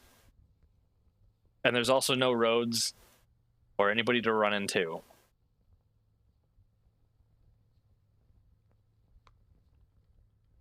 Martian Truck Sim, yeah. Exactly. Store oxygen. Why is it pointing me to here? It's strange. It doesn't want me to throw it all in that container, does it? Oh, I'm gonna break something, aren't I? Oh, I didn't break anything. Perfect. Store oxygen. Yeah, it wants me to grab this. How am I gonna store oxygen? Oh, okay, yeah, I see that. I see that.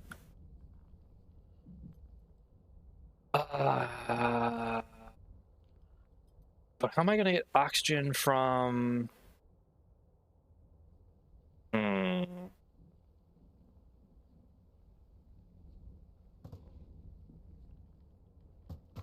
don't have any atmospheric processors. How am I gonna get oxygen? You like this, but then again, you'd watch me no matter what I'd play. Oh my god, you have no idea how much that means to me. Thank you so much. Never had anybody say that to me in my life. I'm glad that I'm entertaining. I have honestly been, like, the past week or so, very worried about if people find me entertaining or not at all. Wrong surface material. Okay, so this was entirely pointless here. We didn't gain anything from that. Let's bring this stuff with us just to make sure, in case we need to use it. The objectives. But you also say just don't boot up Fortnite.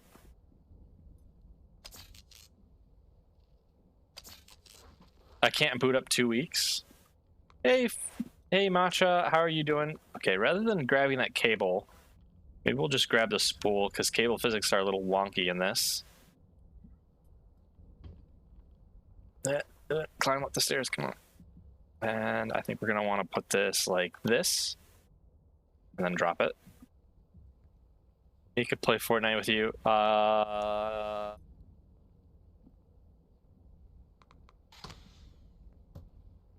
mean, if you really want me to, but then Zala isn't gonna watch. And then I'll cry. Just drop by to say hi.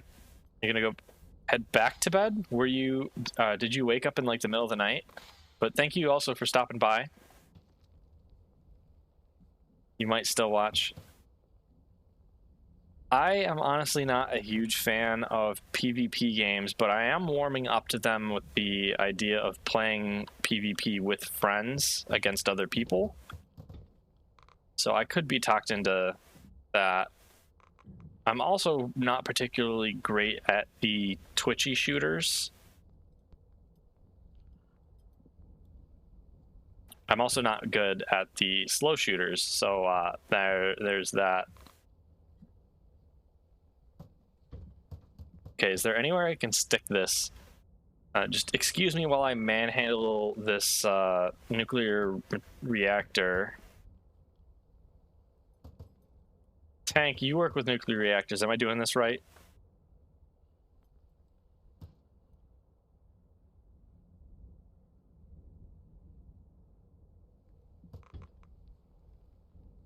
Okay, it might not technically be a reactor. It is an RTG, radioisotopic thermal generator. But it still uses nuclear isotopes to generate power. It just does it through a thermocouple by generating heat. Rather than boiling water and making steam and turning a turbine. There's actually been quite a number of NASA vehicles that have had RTGs on them. The most notable ones are I think they're both called the Mars Science Laboratories, but Curiosity and Perseverance, I think they are the two big, huge rovers that we've got on Mars right now and that are functioning. But they both are primarily powered through radioisotope thermal generators. I might be messing up some of the specifics of that pronunciation or the wordage. But then what's less well known is that Spirit and Opportunity, the two rovers that we no longer hear anything from, those both had small RTGs, or at least radioisotopic. Yeah, they were both RTGs still. They just didn't really generate much power. They were just there to keep the electronics heated so they'd continue to function.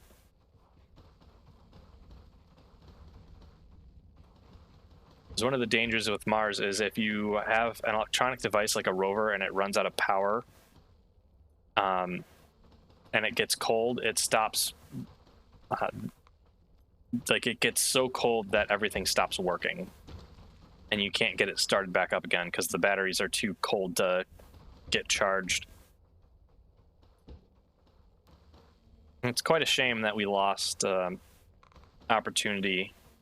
That little rover really kept going. It had 3,000% mission completion for time duration. It was quite insane.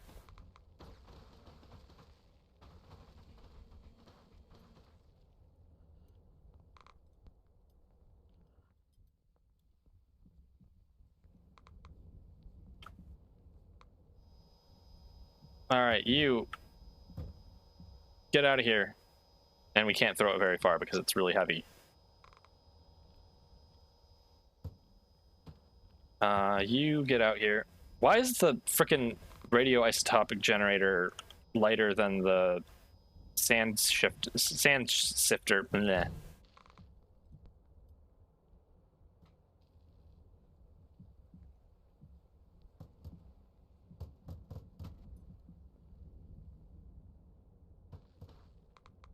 Wait, so is supply drop 3 actually just gonna make me... Yeah, it's just gonna make me set up the refinery, so I might not have to do anything with that. Yeah, it's really sad when Opportunity left us. I actually named my laptop after Opportunity.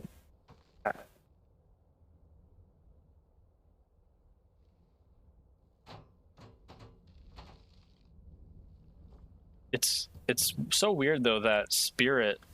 Well, I guess it wasn't so weird. I was gonna say it's weird that Spirit left us before Opportunity quite a ways.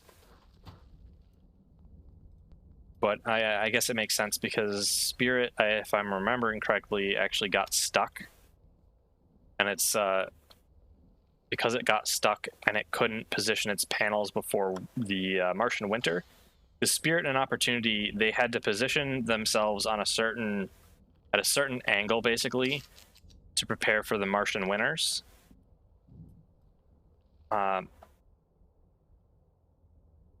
Because Spirit got stuck, it couldn't do that, and so it lost power.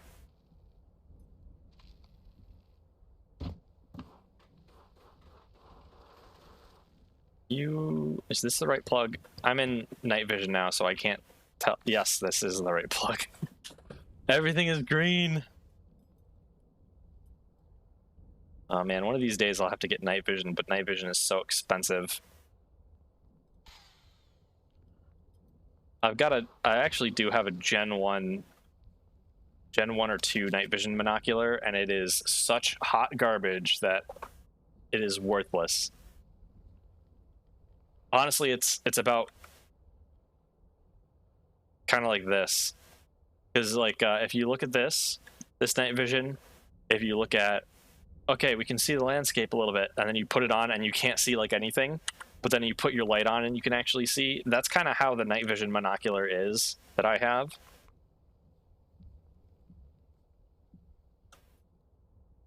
It's just really not made to do things. Or it's not made to see things without having the oh, crap, I gotta get a container. It's not made to see in the dark without the IR illuminator on. But with the IR illuminator, it's surprisingly good. It's a cheap civilian like Bushnell one that they used to make before everybody learned that digital was much better. Much simpler to make a digital night vision system. Plus the digital ones technically or theoretically have an infinite lifespan, whereas the night vision tubes only have a very limited number of hours on them. And telling a consumer that, hey, this thing is only going to work for a certain number of hours doesn't really go over that well. Why are you back? Oh, I know why that keeps coming up, because Alt-R is my hotkey for it. You are oxygen. I don't need you. Actually, I do need you. You're coming with me.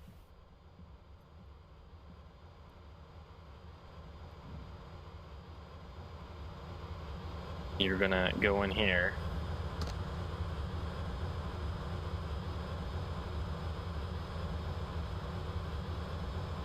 You have to store... That's only... Oh god, that's so little percentage. So we need a bunch of these.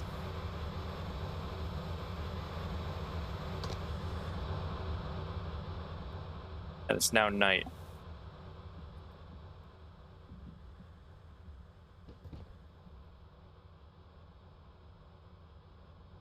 You are empty. Okay, we need you.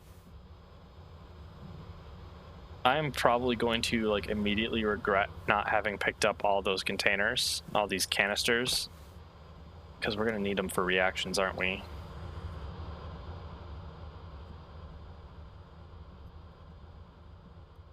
Although if we can get enough oxygen ones, we should have more than enough to do what we need.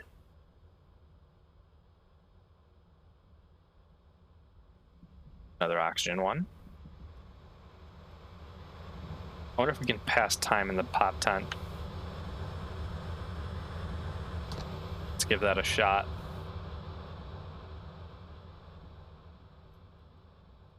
Playing around at night is not going to be fun. I can like not see anything at all. Like I know you guys can't see anything because Twitch compression and all that, but I already cannot see anything outside of the spotlight.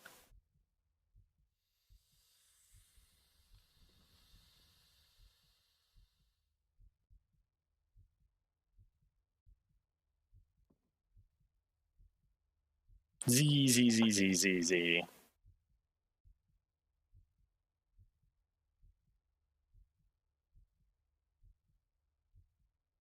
Yeah, no, pretty dark, yeah.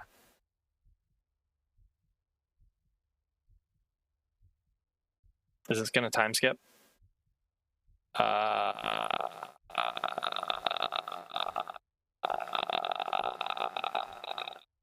might not. It might not. It didn't. Gonna scream externally here. kind of ship did we crash here with? It's like a disc that has a space shuttle mounted on top of it.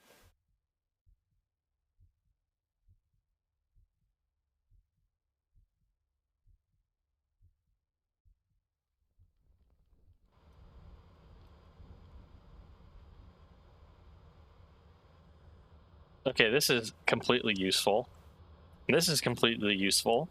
And this is completely useful. I hate this so much.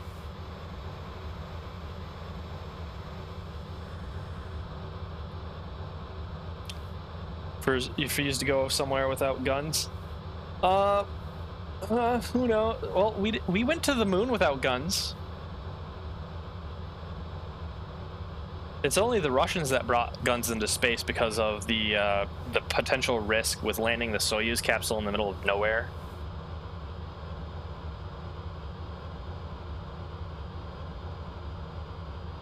They used to bring a very specialized survival rifle, but they stopped that after being able to nail down the landing position of the Soyuz a lot better. But they, as a formality, still bring...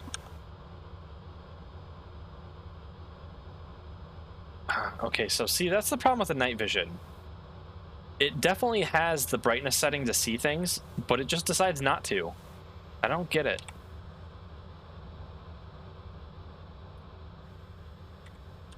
But, so now they just bring a 9mm pistol. I think it's a... I'm not sure if it's a Makarov or like a whatever the Russian military uses now as their sidearm, but it's supposed to just be a formality, and it's up to the crew whether or not they bring it. So there's not really much information on who brings it or who doesn't.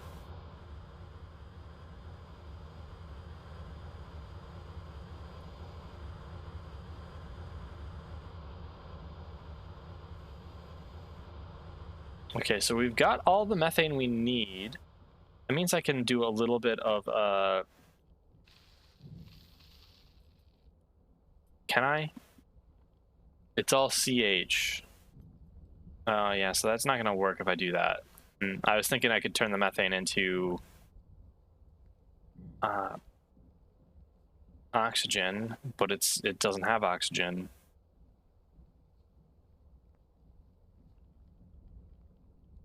We'll get water from the soil, and we can turn the water into oxygen and hydrogen.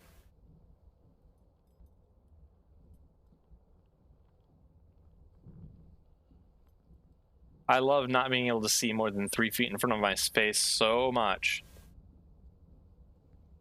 Where's your moon main battle tank with thermals? That's a good question.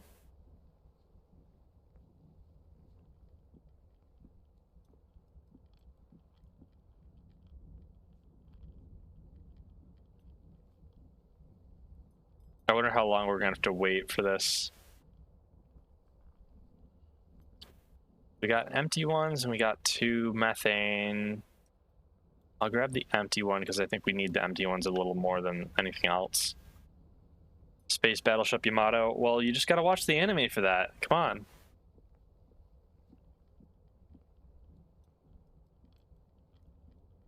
Oh man, I can dance with my music without making everybody motion sick this time. Punishment can't escape from my soul, bloody fate.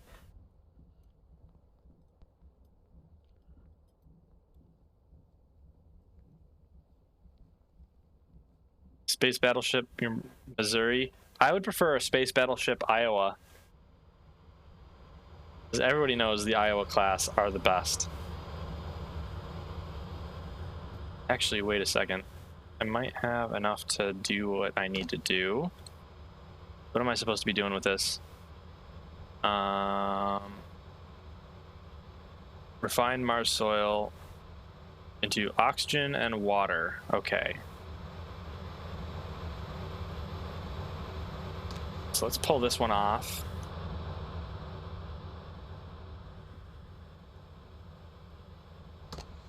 Space Bismarck or bust. I don't know.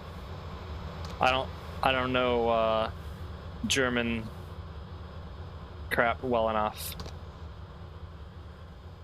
All right, so let's go to reactions. I think we're gonna need to.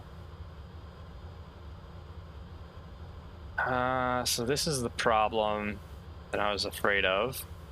We need Martian soil into silicon oxide, iron oxide, and water. If we do the second one, we get oxygen, water, and some other stuff. But that means we need at least 5 barrels to do that.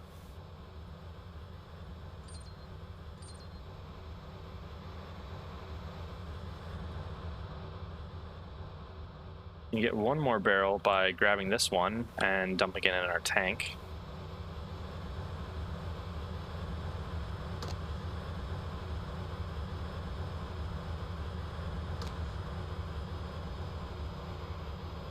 It's very big. By 1942 standards, not all that big. Yeah, I don't know who to believe on that. The arguments of, man, I just got a huge feeling of deja vu here already for some reason. But the arguments of like it's good and the arguments of it's not good, they both to me reek of all of the arguments of like the Sherman's good, Sherman's not good. So I am not going to weigh in on that because I know it's got to be a lot more complicated of an issue by that if that's the case. I'm hungry. Give me food. That is water. That is not food. Give me food.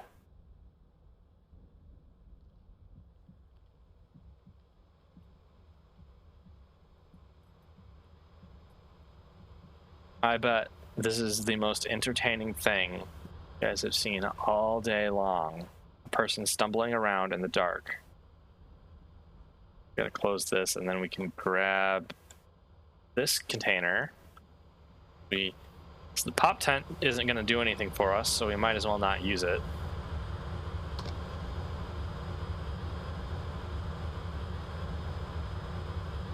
For gather fuel, we're sitting at 30%, maybe 35 by this time is done. Nope, 34%. Okay.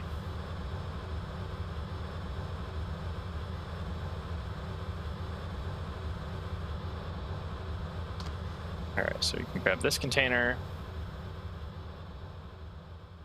We can actually start refining Mars soil now.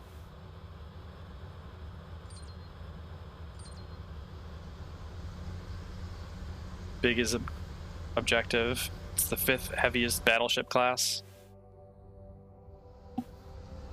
I don't know, fifth heaviest battleship class for World War II. There was what? U.S., Britain, Italy, kind of, Japan, and Germany. So there's not really. Fifth heaviest is potentially not very good.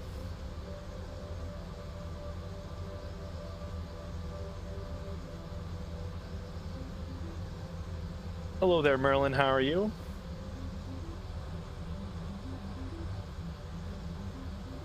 Oh yeah, France. I always forget about France. No offense to the French, and no French memes here, as they did fight fairly valiantly to the end, although a bit stuck in the past.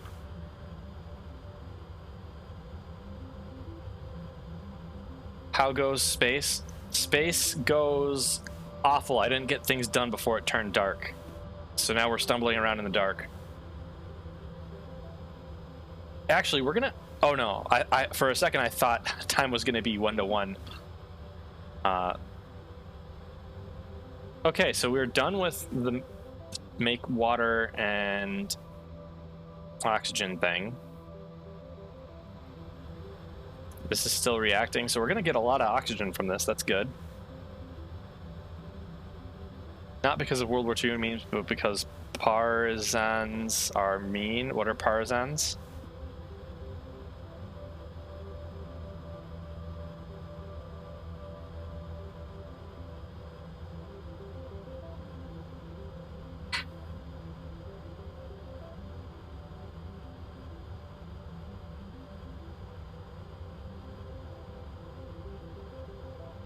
Why did this stop? Oh, is it out of power? No, it's not out of... It can't be. It shouldn't be out of power. We can make sure that it's not out of power by unplugging this.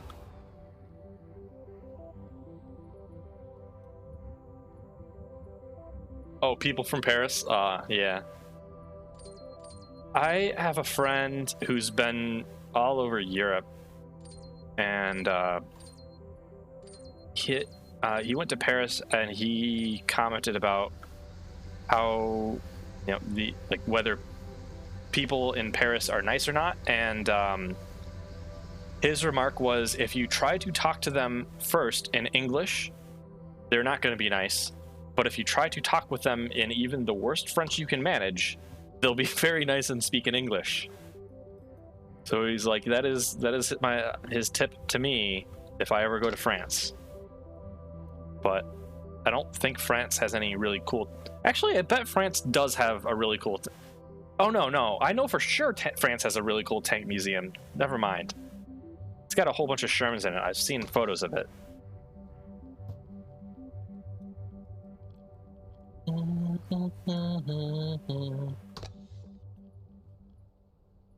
I love this song too.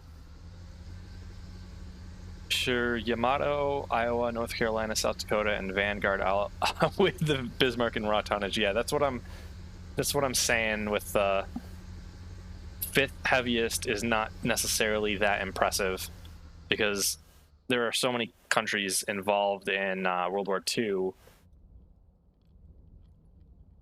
And I guess I need this plugged back in to harvest stuff. Merlin loves the Mustang airplane so much that he nicknames it all the Mussy. The what?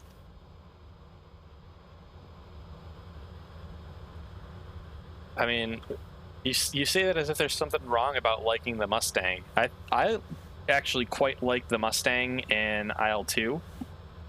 I was kind of the opinion before I started flying it in IL-2 that it was pretty overrated, but it honestly is a pretty solid aircraft, especially with that bubble canopy. I think my personal favorite aircraft from World War II is the F4U Corsair, because I have a great fondness for radial engines, and especially that gull-wing, inverted gull-wing aircraft. It's just so beautiful to me.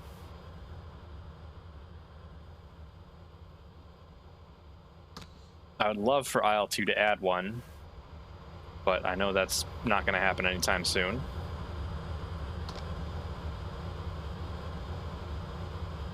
So our gather supplies is pretty much done, but we can't do that until morning because we can't freaking see anything.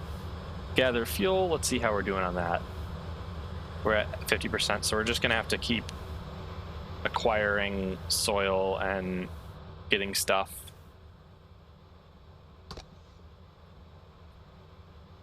First Corsair guy who doesn't have a hatred for this tank. What? I used to be one of those guys who'd learn stuff about World War II, and I'd be like, oh yes, the Sherman is the... Well, honestly, I started as, U.S. tanks were all garbage, and then I started learning stuff, and I went, no, U.S. tanks were the best. The Sherman could beat a Tiger any day.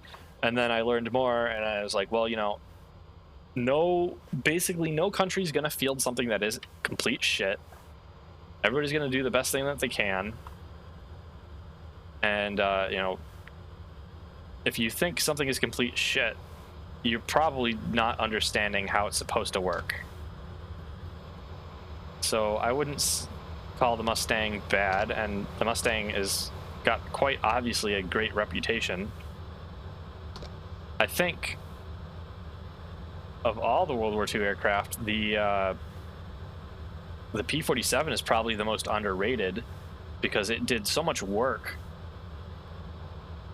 And if I'm remembering correctly, at least from a documentary I watched, some of the P-47 pilots were talking about how much they loved it as a fighter because prior to the P-47, they didn't have a long-distance escort fighter to escort bombers. I also love the Jug because of my fondness for radial engine aircraft. Looks at the Ferdinand and Elephant. So the Ferdinand and Elephant weren't exactly. I wouldn't say they were fielded with a straight face. They were fielded with a face that looked very, very desperate, kind of like this.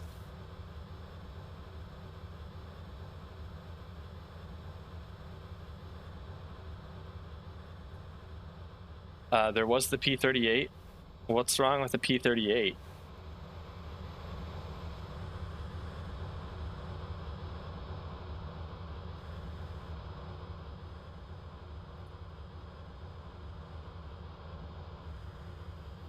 Actual face of Wehrmacht Command, yeah. Oh yeah, long range escort. Yeah, that is true. I forgot about that. I don't actually know when most of the aircraft came out specifically, so yeah, I didn't know that. I do know that a P-38 holds the record for first air-to-air kill without engines running, because one guy had his fuel source set to his drop tanks, dropped his drop tanks and forgot to set it over to internal fuel and stalled his engines out, but still lined up a shot and got it.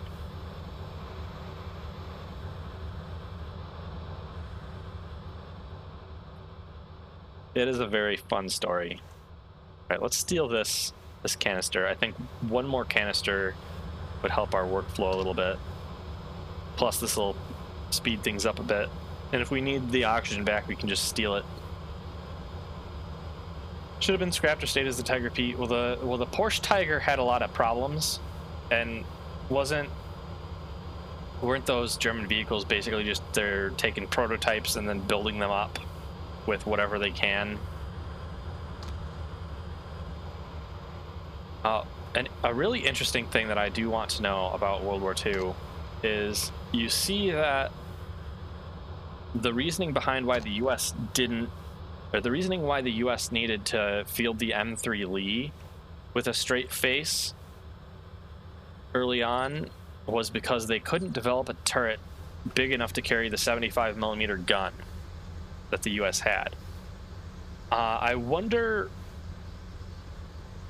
if Germany had just been ahead in figuring out how to develop a turret that could carry a really big gun, or if they had to give up something for that, because I don't particularly know a ton about German vehicles, so I wouldn't know the design specifics that they might have done to make that 88mm gun fit. But it could be a case like the Firefly had, where they just said, screw ergonomics, we're going to have this gun. But at least from offhand, I don't remember the interior of Tigers looking all that cramped.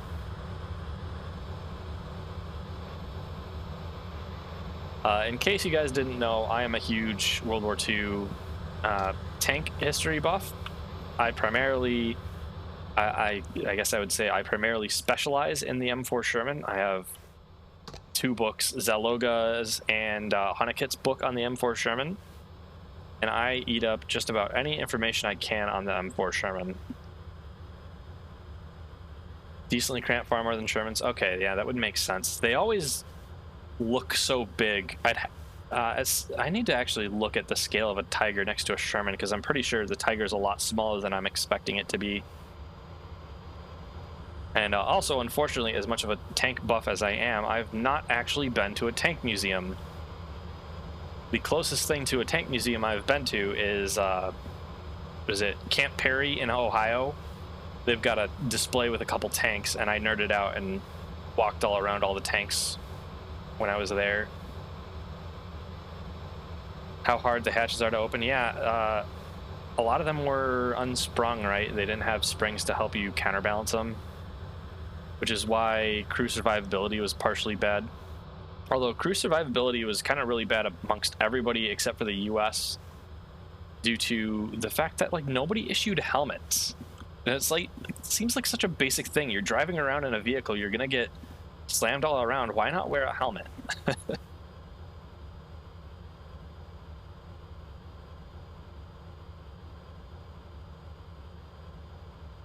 Turn a handle like 40 times to open a hatch? Yikes.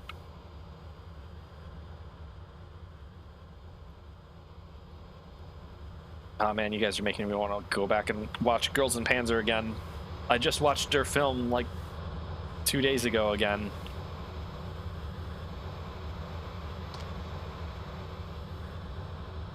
We're at 67% for oxygen. Can we get that up to 69?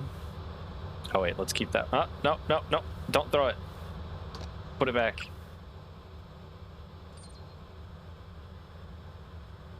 Number 2, and process. Gup, goat, yeah. I really like Gup after they brought on Wargaming for historical consultants. And it's pretty clear that Nicholas Morian, the chieftain, had a big role in it. He's mentioned it a couple times. And if you ever watch his videos where he's sitting at his desk, if you look behind him, you can see he has a Darjeeling, I'm probably pronouncing that wrong. He has a Darjeeling chibi figure behind him on his shelf. I actually asked him in the comments at one point, and he said, yes, that is Darjeeling. Isn't there a girl based on him now? I don't know. None of the characters that I remember pop out as being based off of him.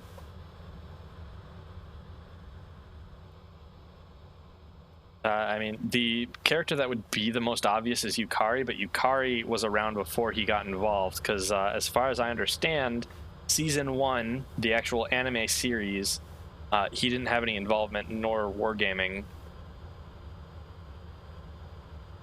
Problem with the Porsche Tiger, TDs, SPGs, is they added more weight to an already obese tank that self on fire from oversteering its power plant. Yeah, but, you know, if you're in desperation and you want an ambush tank and you're just going to set it there and you're going to hope that it kills a couple things, you might do that. But you're fielding it in desperation, not with a straight face. I mean, hell, to some extent, the Tiger wasn't necessarily fielded with a straight face because it was supposed to be significantly different from its development. It was supposed to be quite a bit lighter. If I'm remembering all that right. It is almost, or it's 11 p.m. on Mars right now. I wish we could pass time. We got a solar event starting in a minute. Ugh. We could just stumble around blindly. Or I could keep toggling night vision on and off.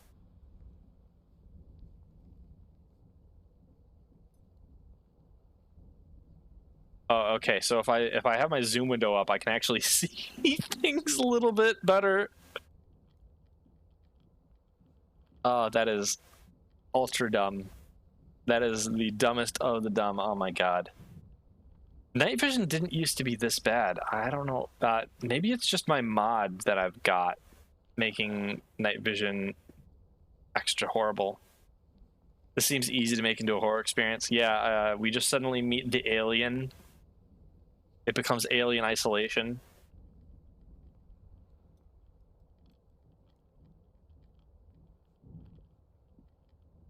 Also, excuse me while this picture-in-picture view absolutely decimates our frames.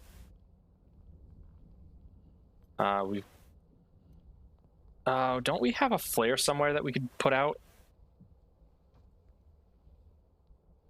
Actually, why don't we just check our inventory? That's busted oxygen thing. There should be a couple flares around here, if I'm remembering right.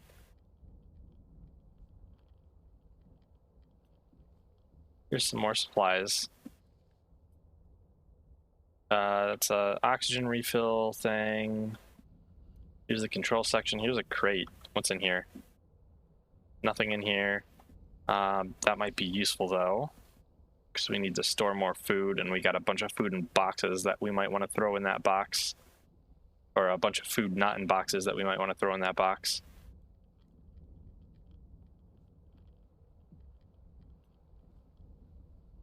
Radiation and oh, the medium suit is shielded from radiation to an extent. Okay, we might be fine. Oh, hey there, dead crew member. Do you have a flare on you? I cannot search you. Okay, thanks. Thanks for your help, fam.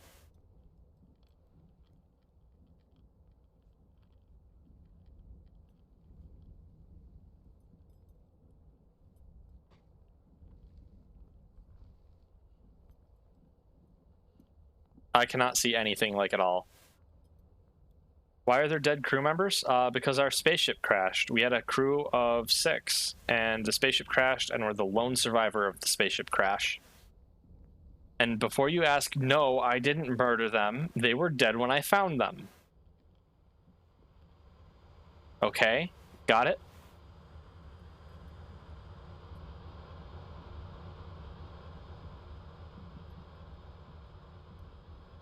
Crate, you can go up here.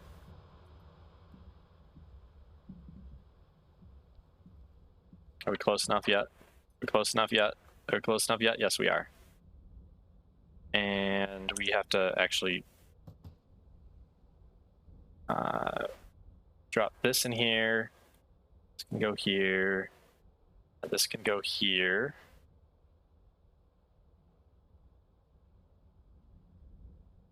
And these can go in my inventory.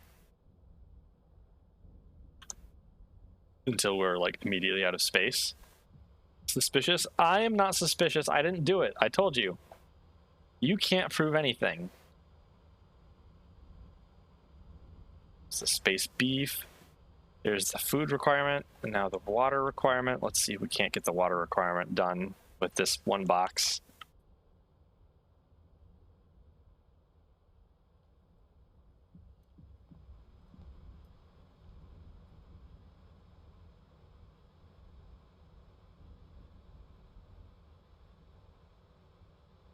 What are we at? What are we at? 96%? Oh, god damn it.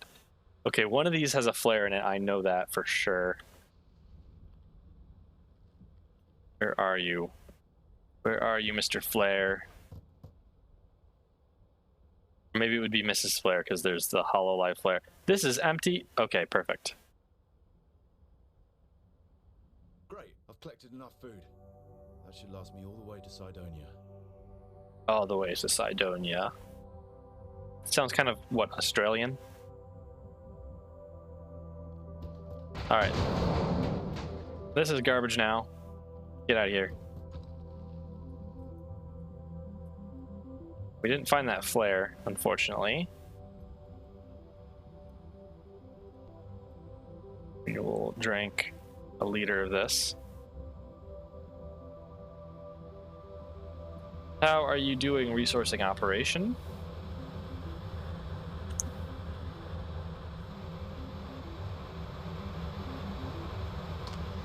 You need to go back and watch KOS.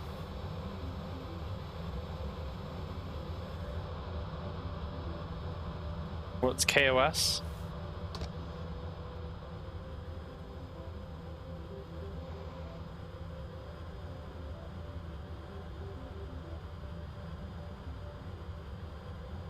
Is that related to the last song that was playing? What was the last song that was playing? Something by Amy Blackschlager? Layers? Oh, Knights of Cydonia? I haven't seen that. I know what it's about. I remember. It's the one where there's the guy who isn't the plant and everybody else is a plant, right? Everybody else does photosynthesis, but main guy has to eat, right?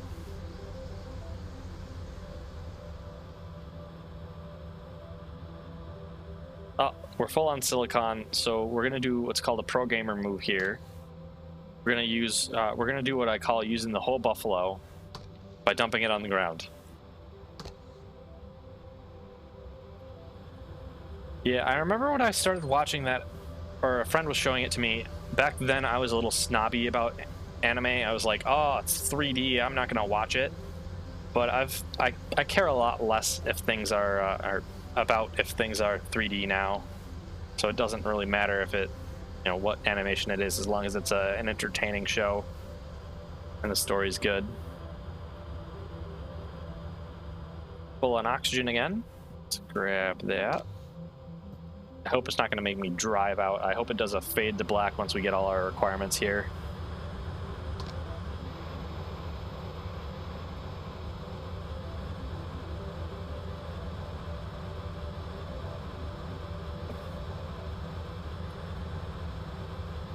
One anime that really kind of opened my eyes with 3D animation, I'd say, is Aldnoah Zero. That had just some phenomenal looking fight scenes throughout the entire series.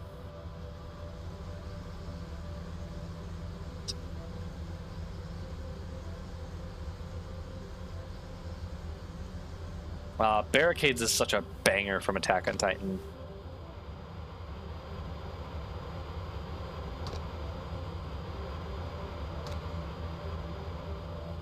.77% oxygen. Can we push that up? Can we push those numbers up?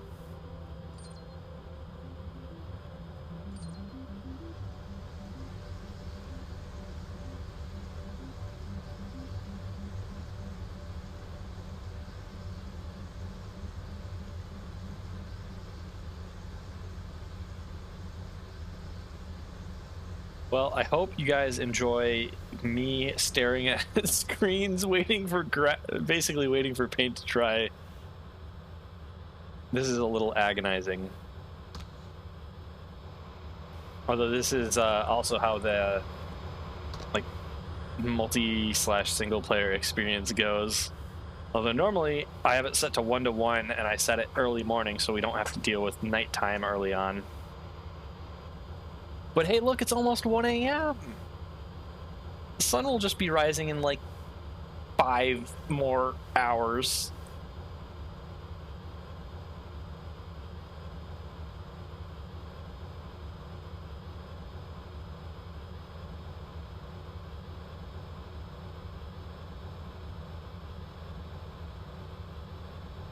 I always laugh a little bit to myself internally with that line. We're fast like Speedway. Speedway, like the gas station.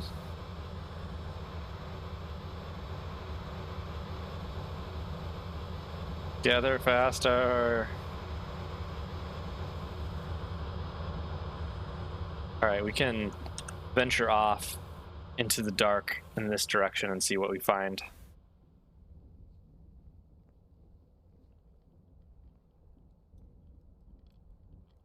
I assume you guys really can't see anything when I do this. Oh God, that kills my frame rate so bad. Get out of here. I don't see any tanks here.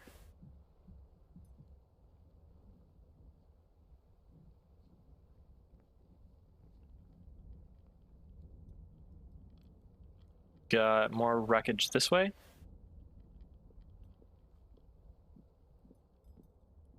I swear to God, if I get jump scared in this, I'm going to...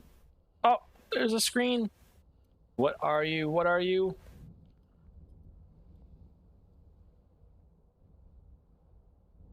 Oxygen. Yeah, this might just be what we need. So we were straight east from our objective.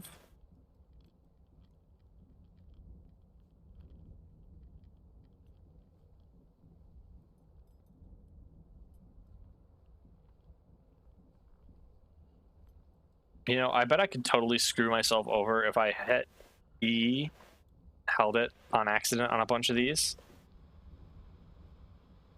Oh, this is my truck. Okay. Here we are.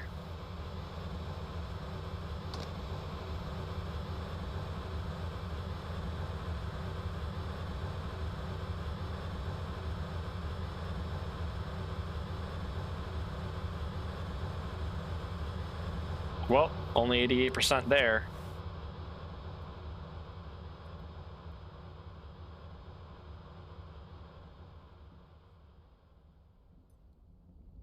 Straight east. All right, let's go. Venture out again. See if we can find another one of those. It's better than twiddling our thumbs, I guess.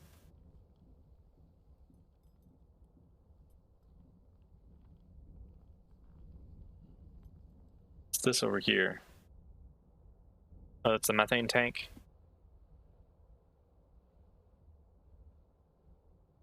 We got some crates there. I don't remember there being any tanks, though. We'll check it out just to be sure. Oh, I'm dumb. I could be turning the lights on the truck on to help me see at least around the truck. All right, this is all this supply. Can we pick up? Grab that. Grab that. Pills are too big. And please tell me you are more oxygen. Yes, you are more oxygen. So I'll bring this back as well.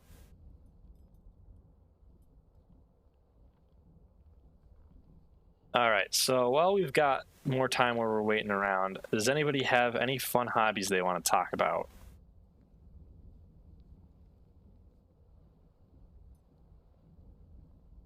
As long as they're Twitch TOS.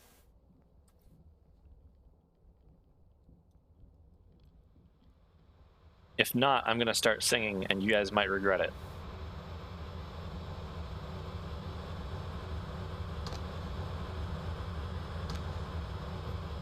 The only thing that I still care about, if I can heal the conflict that's within.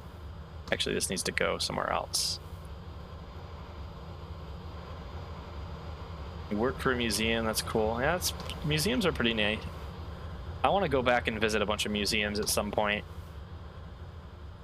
I did the typical kind of thing where you get dragged around to museums as a kid, but then as an adult, I look back and I go, man, I really didn't appreciate that, and I wish I could go back to some of those. Let's see if we. Okay, we're just gonna want to sit down to do this. Stats, lights on, get out.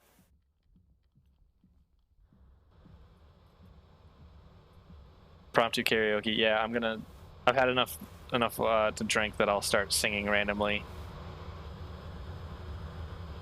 As long as things come on that I know.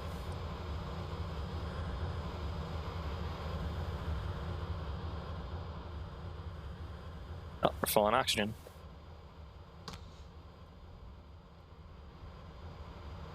I think these lights killed my frame rate as well. And I know I'm not the first to have come here. Gotta wait for the MML to land, alright. Is it gonna fade me out, or do I have to go sleep?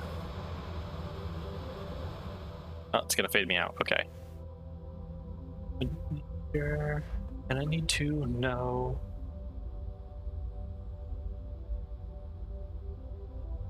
Hey, that's a supply. That's a supply pod. You can't fool me. Down, and no one's there to save us. Mobile lab has arrived. I should fuel it, gather my supplies, and leave this guy as soon as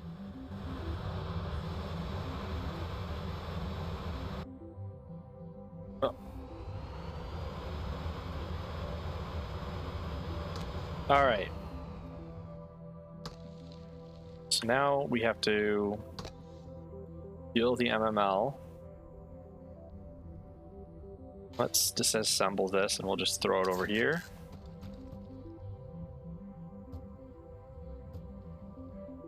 So we're gonna have to refuel our truck. I'm gonna stick that there for now. This one's full. Let's take this, stick it in the truck.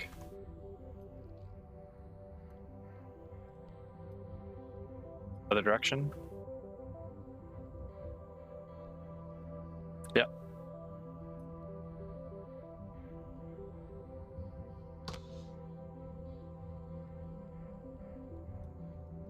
I like how it says we have enough methane, but as far as I understand, we've only got like 3 cylinders of methane.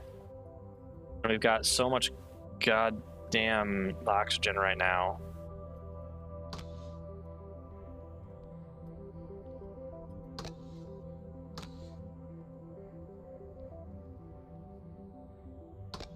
Oh, so we have to park it near our base and fuel it with oxygen and methane.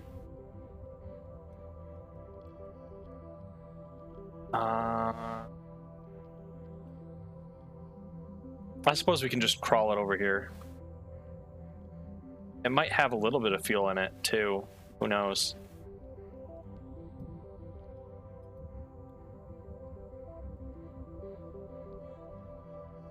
Don't you just love how useful this night vision is? It's just a green filter. It doesn't do anything. I hate it. It's so annoying.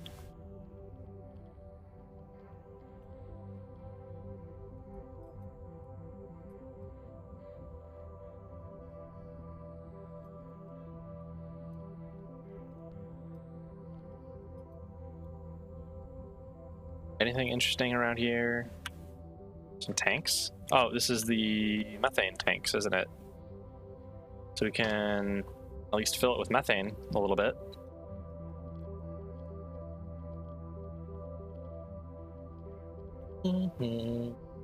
Well, now we've got Elias from Aldnoah Zero playing.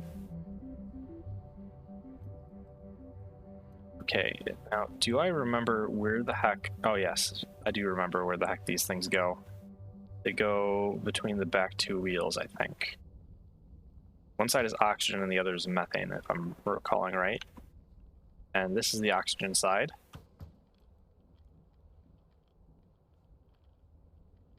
This running around with this thing in your face is so hard. At night, especially. Just can't see anything. Excuse me? Where does the methane go?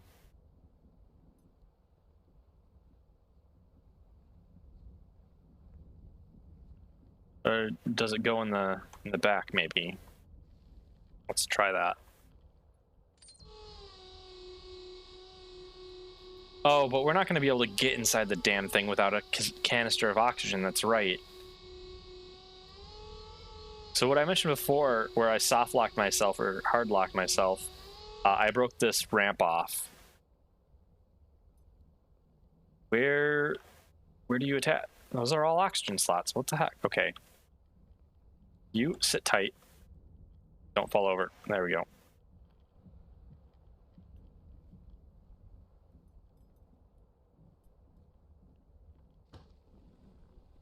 Okay, so these are all methane slots, so it should fit on here.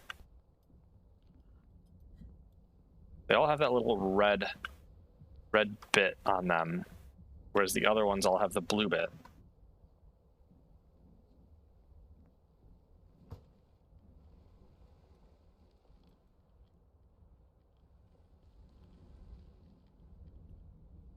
There we go. So now it's got methane. We're gonna have to run back and grab oxygen. I'm completely turned around.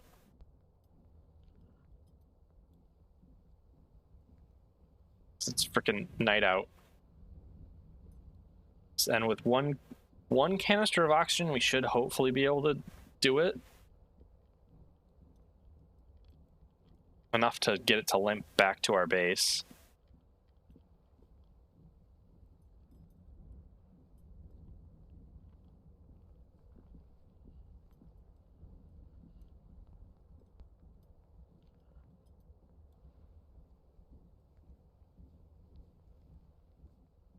But if you haven't seen Aldnoah Zero, I would recommend it if you're a fan of mecha anime. But the downside of it is the plot is kind of very not good. You have stuff? No. The plot is very kind of not good. I describe it as a show that it is so much fun to watch while you're watching it. But if you once you're done watching it and you start thinking about it, you just get upset. Yeah, it's very frustrating. And it's not really frustrating because it's bad. It's frustrating because it could have been so much better if a couple small things had been changed. At least for me, that's the problem. So I kind of hate on it, but only because I wish it was better.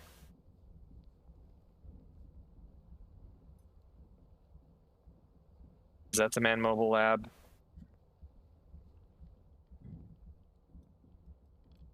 I hope it is.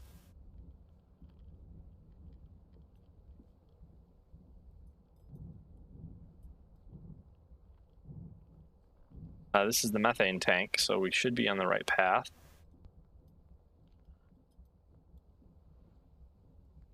Yeah, I can see its lights.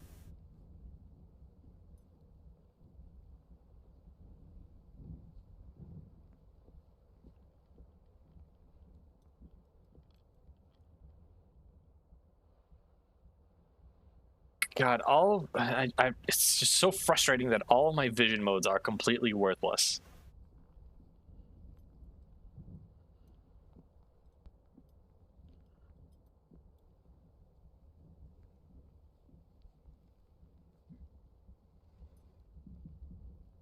All right, now we can get inside. We're gonna also need to charge our suit soon anyway.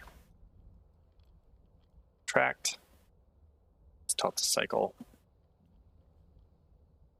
Oh yeah, and we can't hear this moving at all, can we?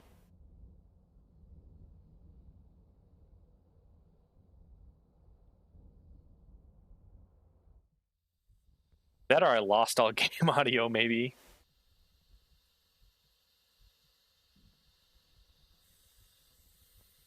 Oh, no, we can hear things. We can hear things now.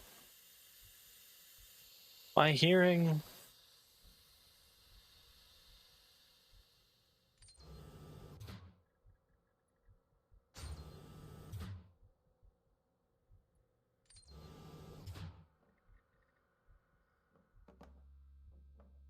And I can't see inside like at all. Is there a light switch? Yes, there is. Open this. Toggle the lights. Driver's seat. Power on. Exterior lights on. Oh my god, we can see. Although the lights are killing my frame rate.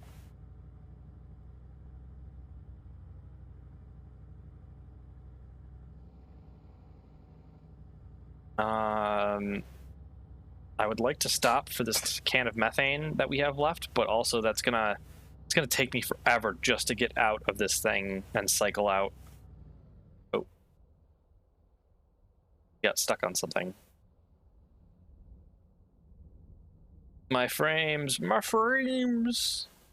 I feel like my model is moving in slow motion.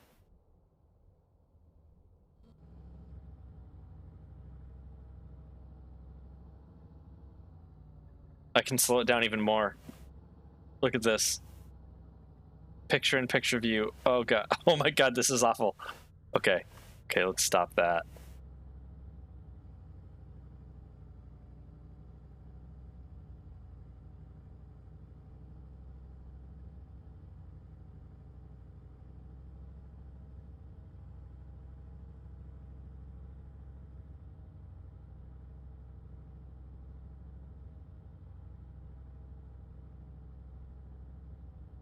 Now, the annoying thing with the MML is going to be trying to get all of our supplies moved into it.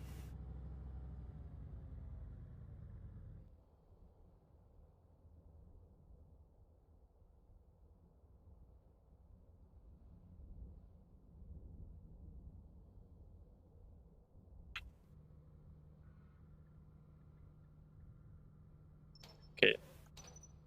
Let's turn off the lights. I wonder if the floodlights are going to be awful. Maybe not. They don't look too bad.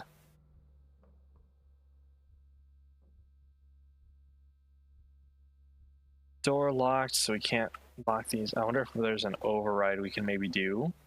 Let's sit back down and check. Airlock. We can cycle it. Nothing else.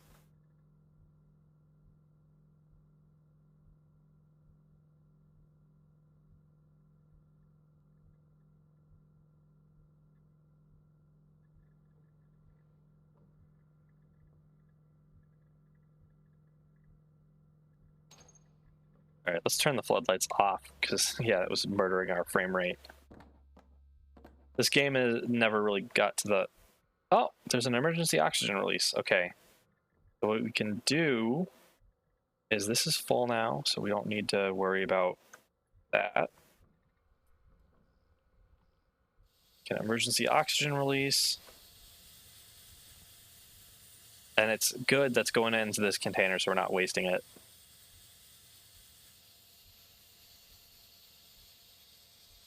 And then we could just bring stuff in without cycling through the airlock.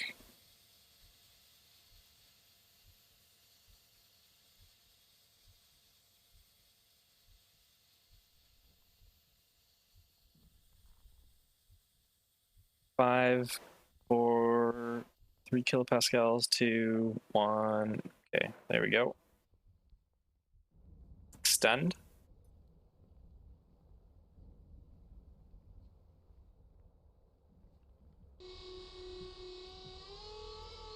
Oh, we can hear it when we're standing on it. We can't hear it when we're standing off of it. I wonder if we ran into another bug. All right, oxygen can. You are mine.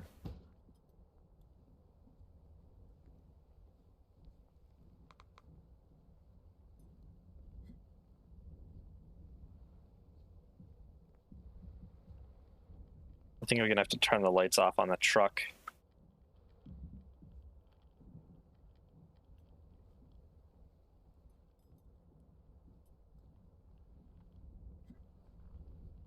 I'm definitely gonna have to turn the lights off on the truck. Okay. Hello there, truck. You on, you stats.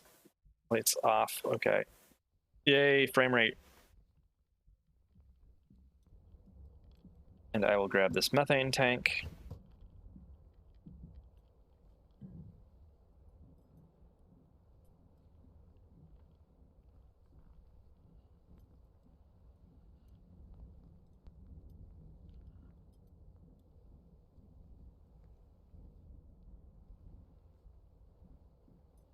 Okay, so we need 2 more methane tanks, which should be...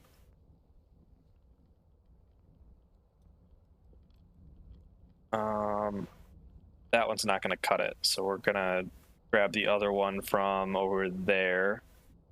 We'll also grab the other one that's in the back of the truck.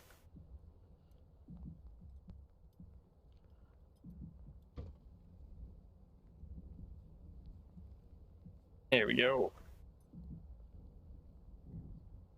Like I said, this game is pretty slow.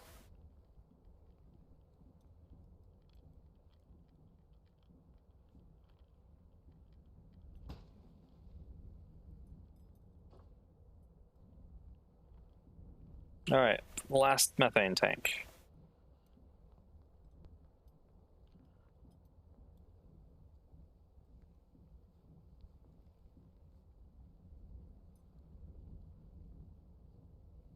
Oh, right, it's way the frack out there.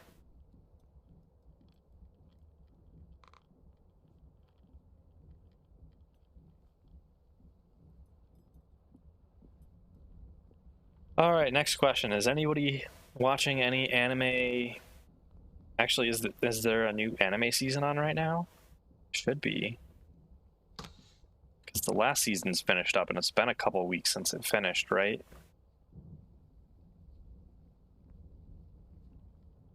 I was watching Spy Family with some friends. I think we're done with that now. I watched last season also the Mob Sakai. Main character is reincarnated to an isekai as a mob character. That one I read the books for, so I knew what I was getting into, and I really liked the series anyway. And then currently I'm starting to catch up on Date A Live, because I love my trashy harem anime so much that you cannot shame me into not watching it.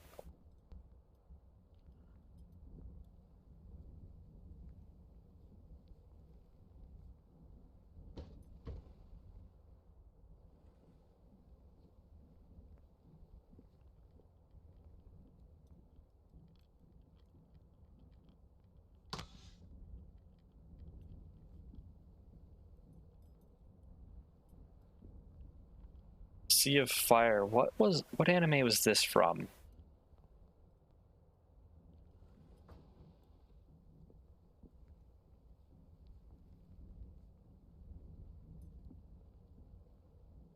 All right, we don't need this.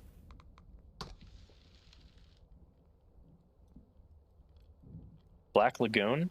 I don't think Sawano composed anything for Black Lagoon.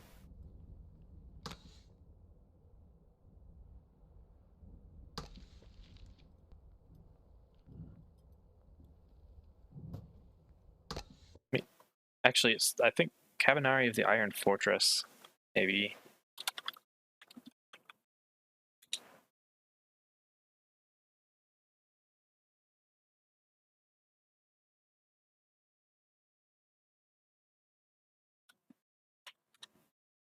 I gotta Google it.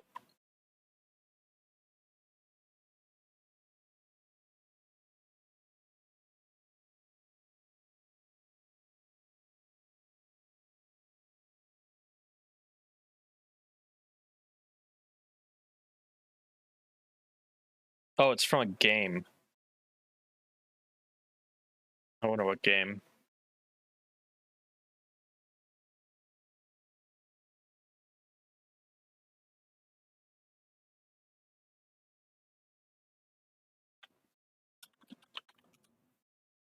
Yeah, I only have it from one of his best of vocal things, so I don't know what it's actually from. Oh god, why is frame rate bad? Okay. Alt tabbing it just doesn't like, I guess. Hey Liam, how are you doing? You got back from taking your dog to the park. Thank you for stopping by. How was the dog park? Oh, no, wrong buttons. What's going on here? So this game is Take on Mars. It is kind of a Mars simulator game.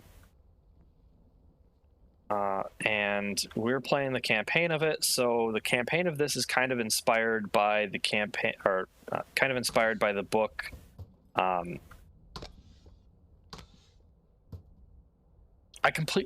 just completely forgot what the heck the book was. Shoot, what was it? It's inspired by the book where there's the guy. Oh, it's inspired by the book The Martian. Yeah.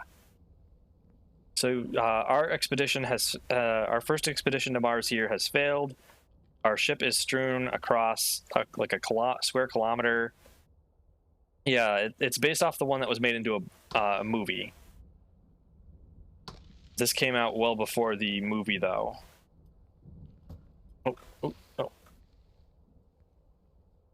This game was also made by Bohemia Interactive, and by that I mean it was made by a single guy who decided to make it and was greenlit to use some of his time at work to do it.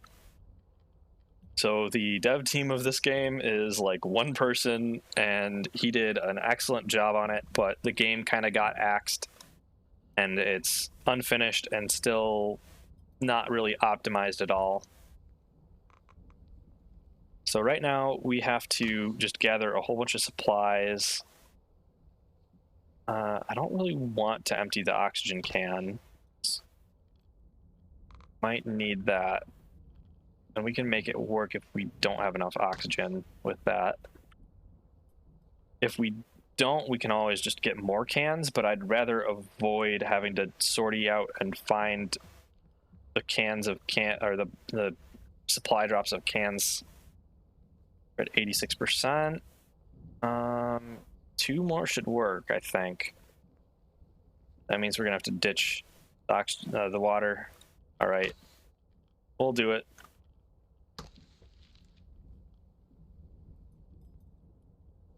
Oh, I need to hook this up first, right? Then I need this one. Empty. Stick it on the tank.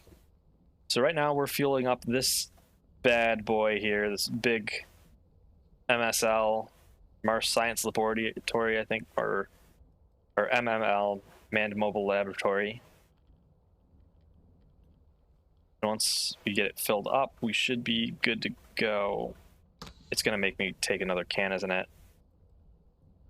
Well, I've got that methane can, that's right, so I can empty that. It's pretty much empty anyway.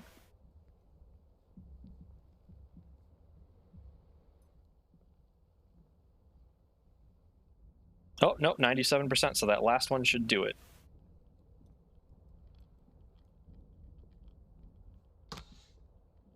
We got 22 oxygen to spare.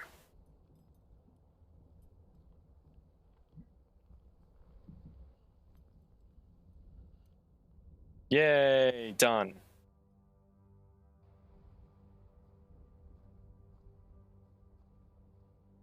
Look at that beautiful animation. This is the personal log of Mark Adams, botanist on Expedition 1, sole survivor. I don't know what happened, but we crash landed. Scouring the wreckage, I found supplies to keep myself alive.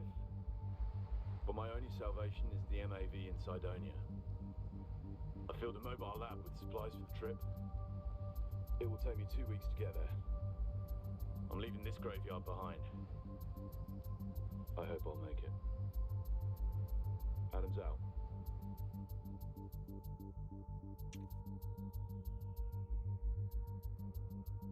So the plot of the before I say that, I should say that there is an unmanned and a manned portion of this game. This game originally intended to be like a Mars rover simulator, and I decided to not bother with that tonight. We might go back to that at some point. But the Mars, the unmanned portion is really slow to get started, and I didn't have a campaign with the rover part yet. So it was all just, we're dropping a probe, and then you take a picture, and then you do that again for like 10 missions. Yeah, We're in a flashback. What's going on? We've lost contact with the commander. His last position was west near the mining site Bravo. According to the last vitals we received, his O2 supply was running low. We're calculated he has only Well, I gotta run and find him. We're all in the base right now, and you're already suited up. Jump in the buggy and go for him, quick. We're on the moon. All right, I'm on my way. We'll keep contact with you on the way. Please hurry. We don't have much time. Yeah, super fun taking pictures of rocks. Yeah. Oh, we've got in-game music for once. All right, watch me roll my buggy like 30 times on the way here. This buggy was not designed for the moon. It was designed for Mars. Oh god, that's a crater. Passing the MDV, no signs just yet. Continuing west. Oh god, oh god. You're headed in the right direction. Ouch, I injured myself. Come on, stick the landing. Think we can... Nope. Okay, we are gonna have to get out and unflip our vehicle. Thankfully, we are on the moon, so the vehicle effectively doesn't weigh much. As long as I can get it to flip right. Come on, come on, come on. Work with me. We're on a timer here.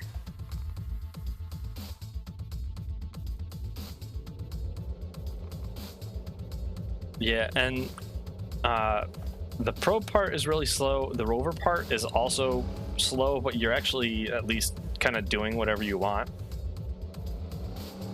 So it is a little more interesting, but I think it would probably get old pretty fast on a stream unless we got a lot of people in chat to talk with, which we actually have had quite a few people to talk with today. Oh, right, I can't turn that hard. This is the moon, not Mars. Stay with me, come on.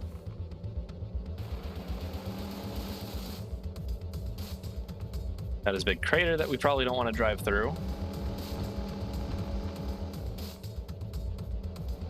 This thing has so much oversteer because of the rear wheels also steering. Still no signs at the comms tower. Searching on. Shit. Okay, understood. Keep going. You're getting closer. Oh god. Don't flip, don't flip, don't flip, don't flip. Damn it. See, clearly the issue of why our expedition failed is they made me the pilot. And then this happened. Why am I losing containers? Screw that. Get out of here. Okay, we have like... Oh, we gotta go 700 meters still. We gotta go 100 meters a minute.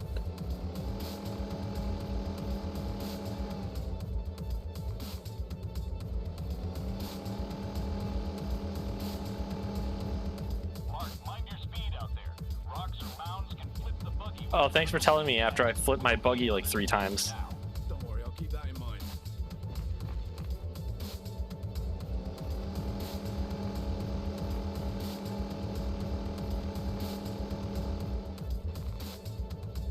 Also, watch out for the fuel. The buggy has some spare canisters if you need them.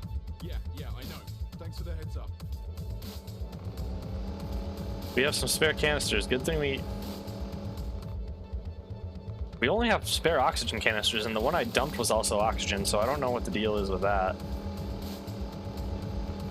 We will run out of oxygen before we run out of methane, though.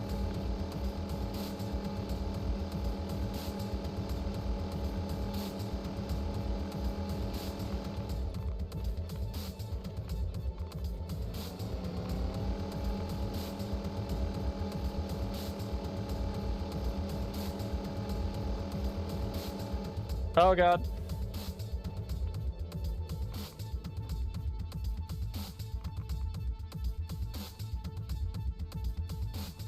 I bet this makes a lot of people motion sick.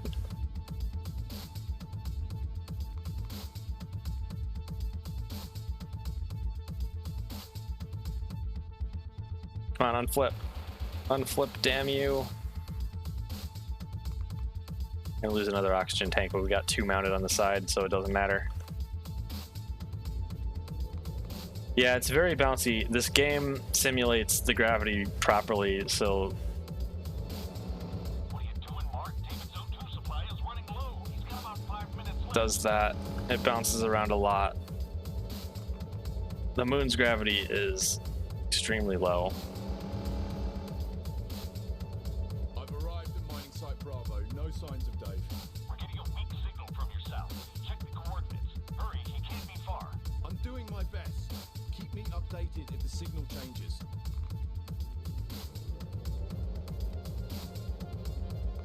Man, why did this guy have to go and injure himself with only like 10 minutes of oxygen left?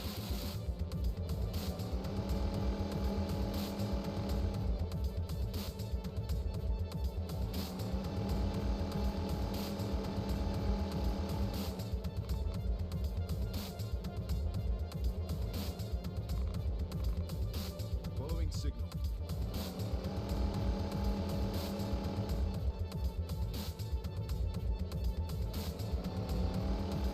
If I have to redo this level, I swear to God.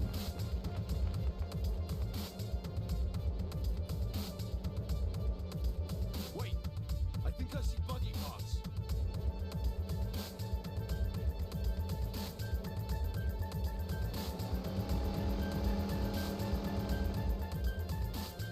Let me just make sure to run him over as we approach. We're almost at the signal. He must be somewhere here. Do you have a visual? Tell me you see him. I see him. Going on foot.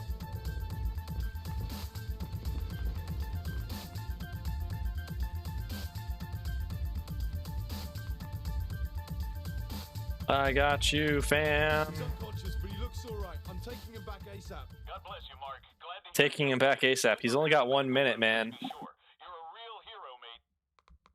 Damn, Commander, don't do that to me again.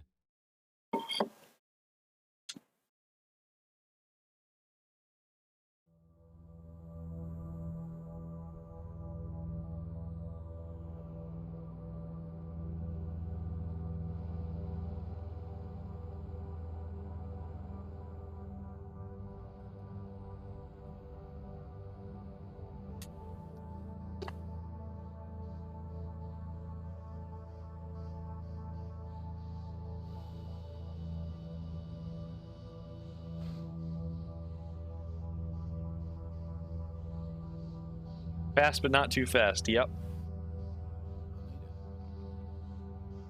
I finally made it.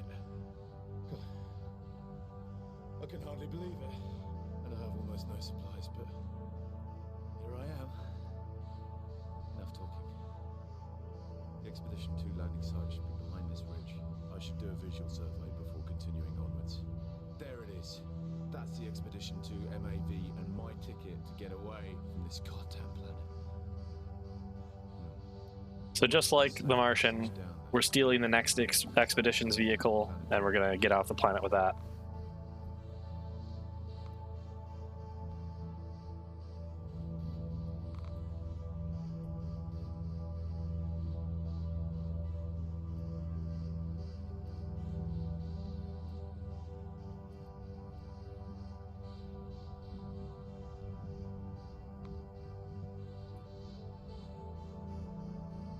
I wonder if they gave me my supplies or not. Oh, we're down quite a bit of oxygen too, huh?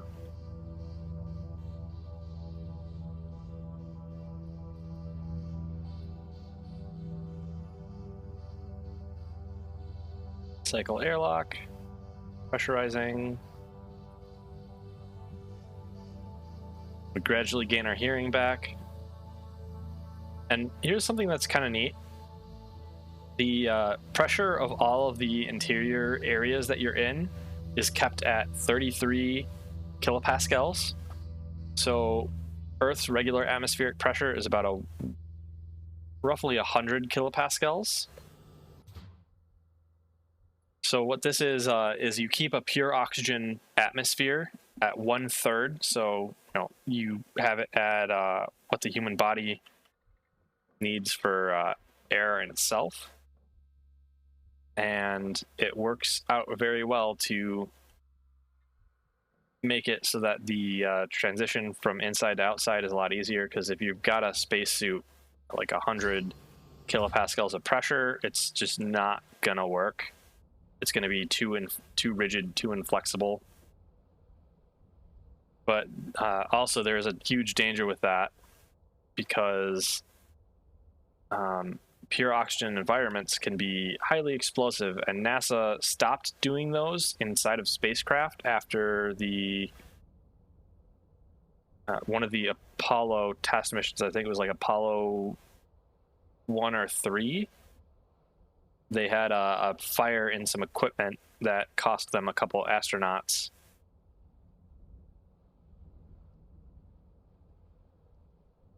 Music stopped, so we'll put ours back on. I am using this stream deck as much as I can. I just got this thing. I have to justify every cent of it.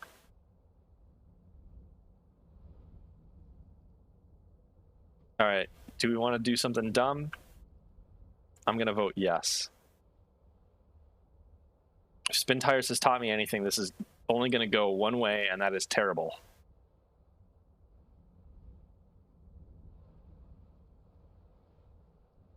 Excuse me, NASA, what is the maximum incline this thing can drive down?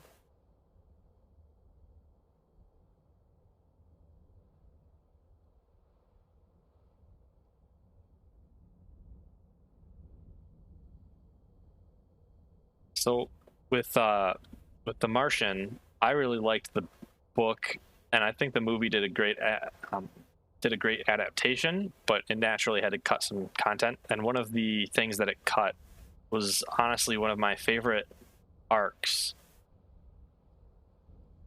which was so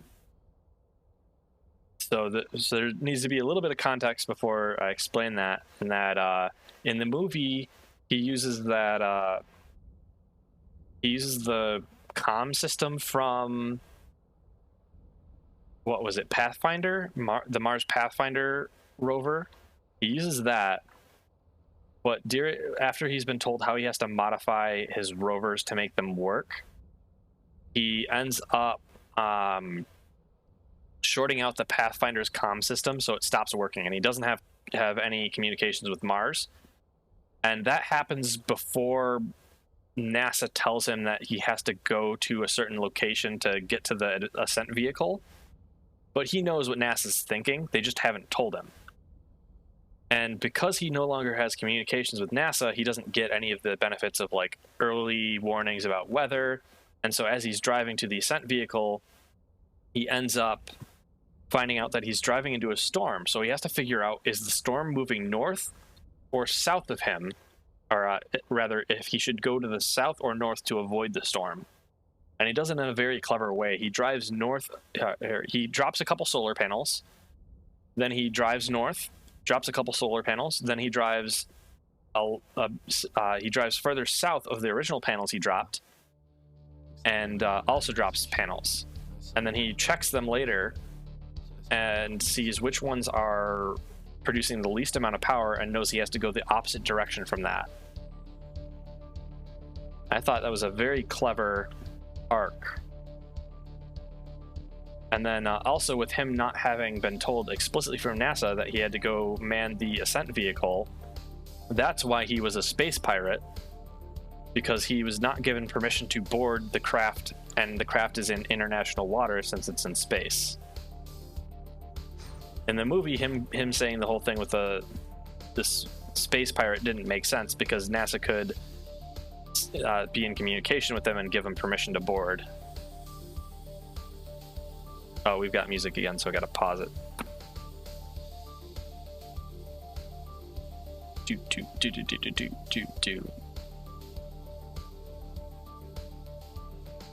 I wonder if this guy's gonna make remarks about being a space pirate or not.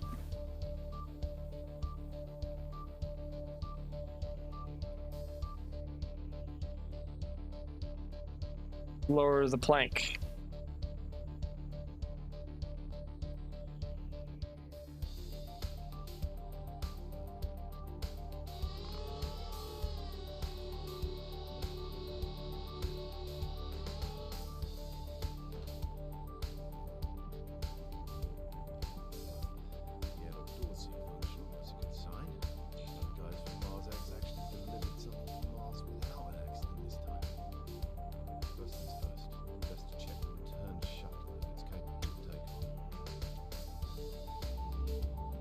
We have to enter the shuttle without permission.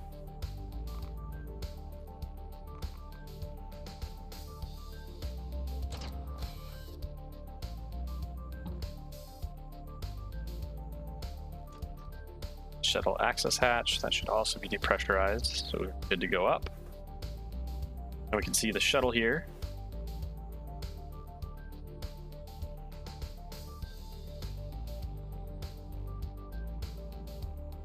I don't entirely get why it's a shuttle,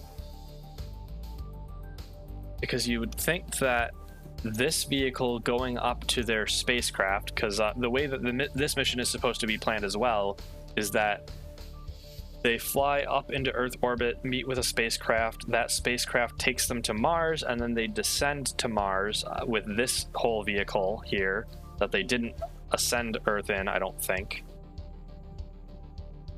And bigger than I remember. And so you would think that this wouldn't need to be re-entry capable, and it could just be a very simple rocket to get you back up into orbit. Hey Leon, how are you? Hi, Mika Des. Ow, I hit myself with the door. Okay, let's open it from over here. Oh, I gotta, oh no, I cycled the airlock. Okay, well, that's just gonna give me more time. I do like the attention to detail here, because you notice that this is tiles like the space shuttle, or actually you can quite well tell that the top is not tiles, it's looks more like a blanket material, like the space shuttle had. But then there's black tiles around this airlock, and that makes sense because this would be an area of concentrated heating, similar to what the space shuttle had to do.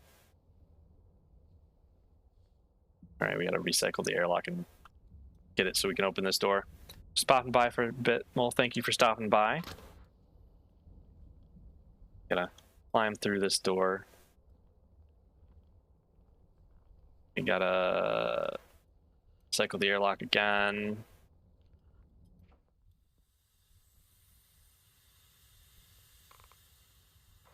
Oh, right, that door opens that way.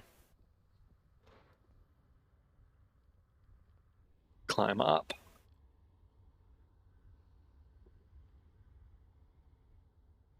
Excuse me, how exactly am I supposed to get up there?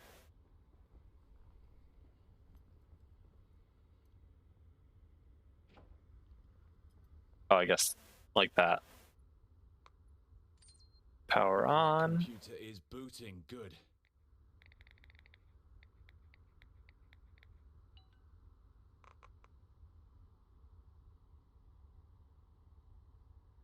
Diagnostic Let's have a look. tool. This baby is ready for a ride. Life support. Check. Communications. Check. Engines. Check. Fuel. Not check. What the hell? What's the matter with the fuel? Oh, it's perfect. The shuttle's tanks are half empty. Just Yay, I get to make the fuel. Woo! looks like I have to stay here a bit longer. Okay.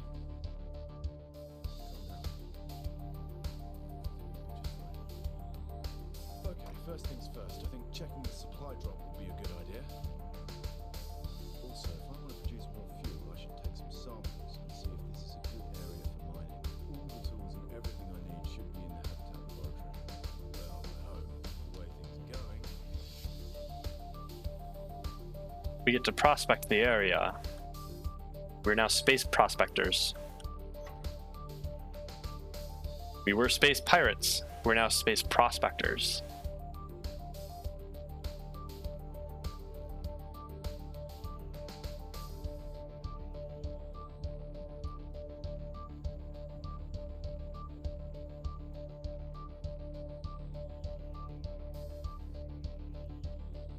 So many ladders.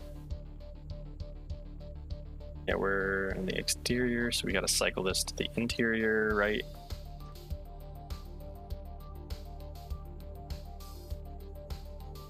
Actually, wait, is it gonna... It's sending me somewhere outside.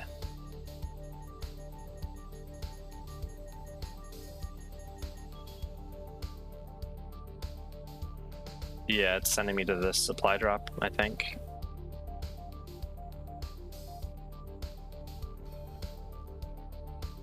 Let's see, we got a bunch of some oxygen, we got some water.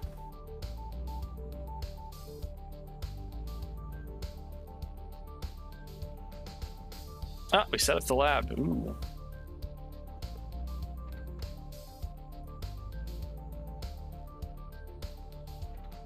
What's this? I love the wood interior so that your spaceship can burst into flames and everybody can die.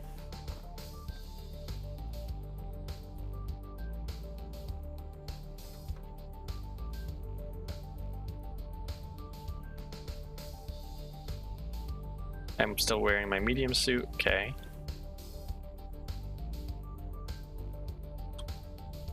Do I have that too? I do have my construction tool.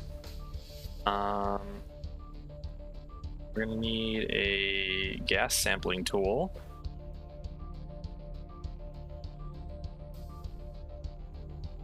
And a soil sampling tool.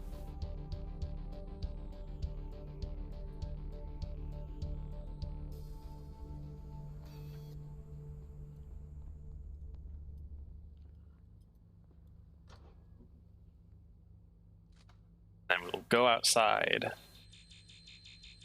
onto this cursed planet.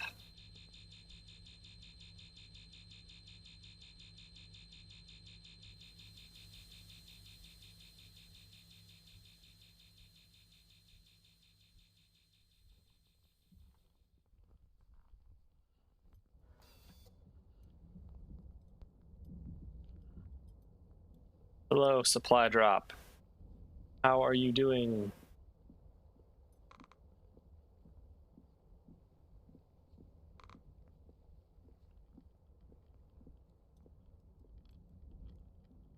Access the cargo module.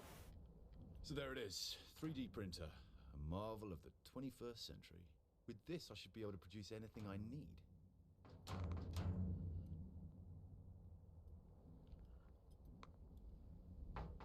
Ow, ow.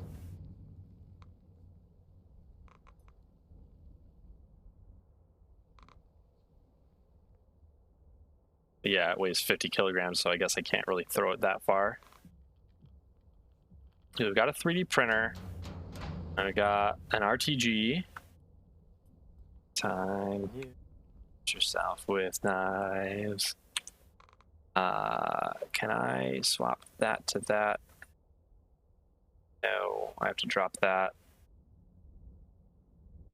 There's no way that construction tool should have been able to fit anyway.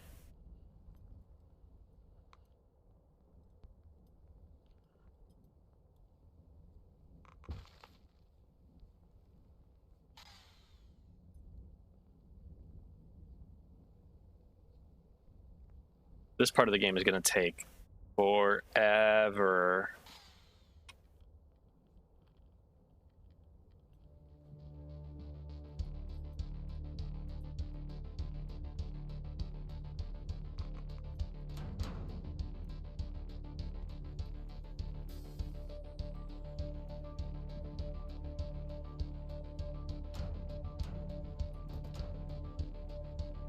No dice. Moving that one. Oh, these are full of... Okay, so these are full canisters of stuff. So we've got iron.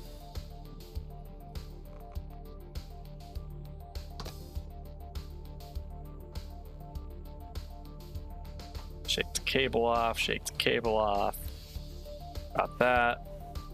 Red should go into the 3D printer, I think. Nope, red goes into the power supply.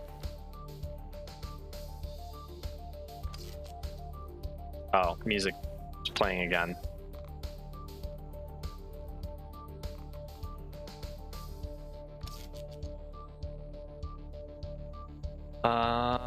So what are we gonna need? Yeah.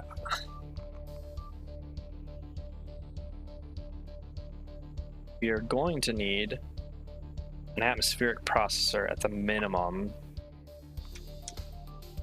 A soil processor would also be nice. Too large, too large. So we can't print either of these. So we have to print the printer. Talk about a pain in the ass.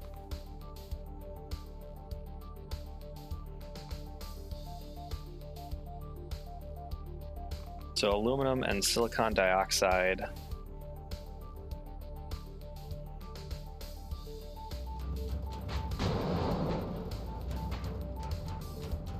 I have angered Clang. Send help.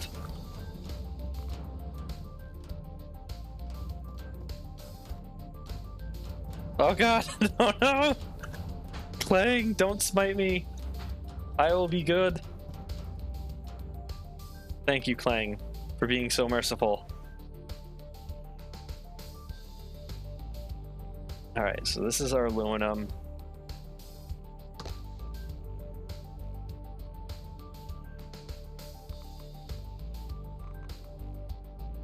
Then the silicon dioxide is next.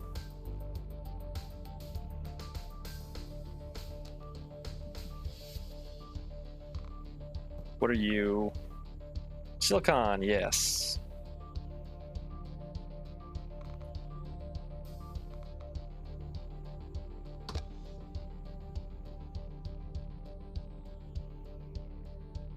Create a 3D printer base.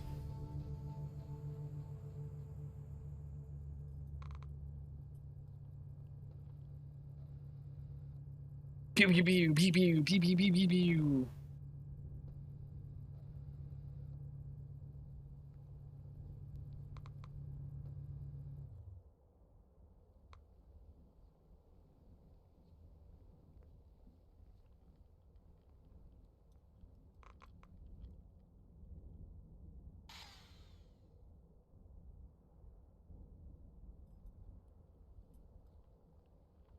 And then I want resource edge. Let's print like 2 of these, or maybe 3 or 4.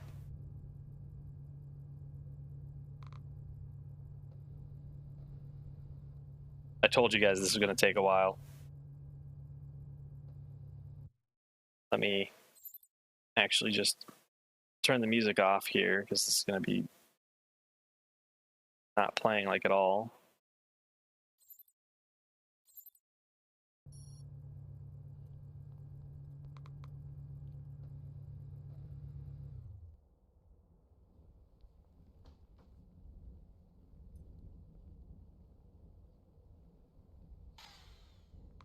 I think we also need like a special power port. Yeah, we need silicon for that.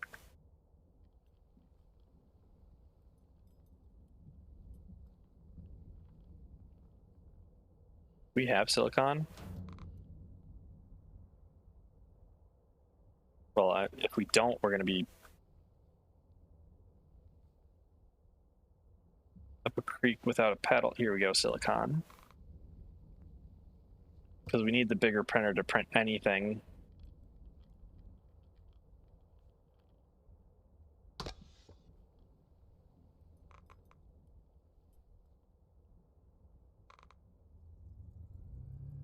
So let's go with a 2x2 printer, maybe.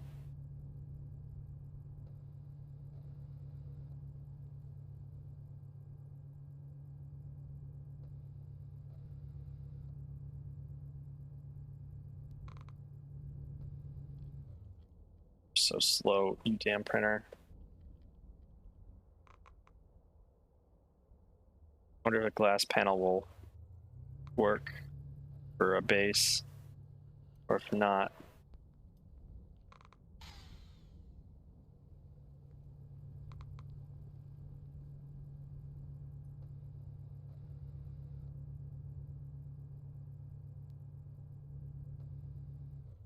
All right, glass panel. Go. Print. Source slot edge.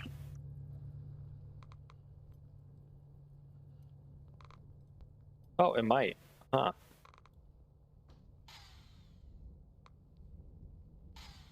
Not gonna bet on it though.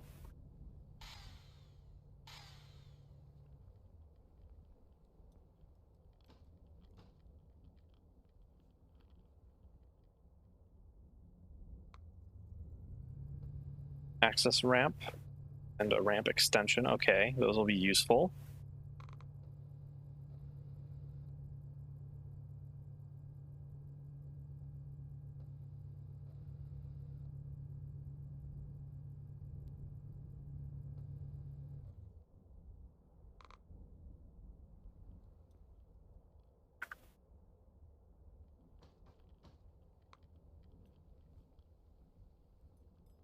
Stop moving.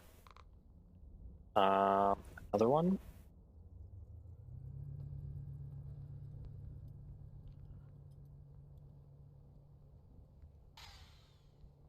Hopefully this will let us make machinery.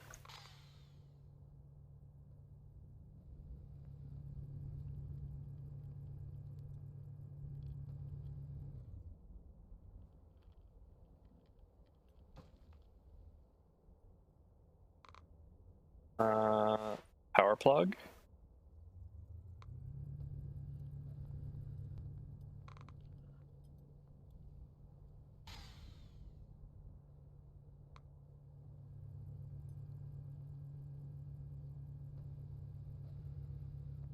Should be way better if this thing was like 3 times faster.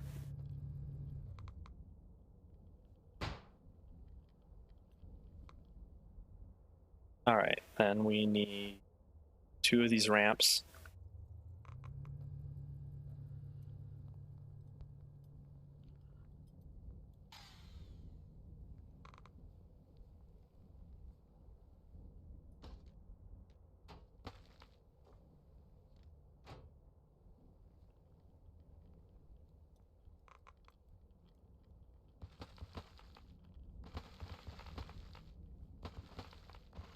Come on, cable physics, work with me. Plug that in. Grab that. Plug this in.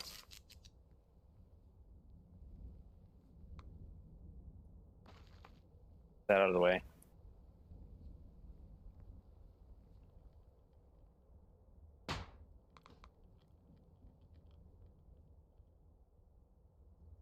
Another one.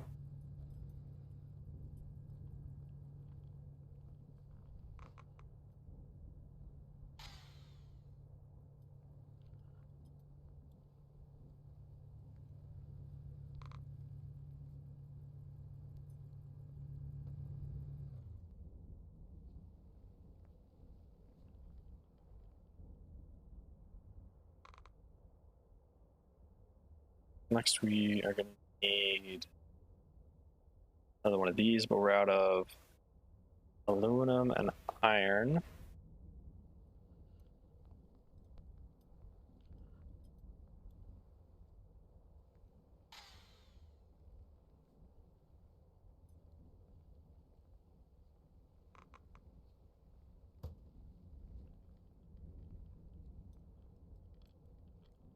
Very intense music for building a 3D printer.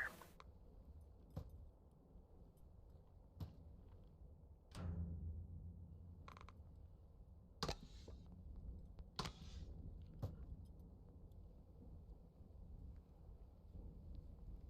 right, do we have aluminum oxide? Or no, just aluminum, yep.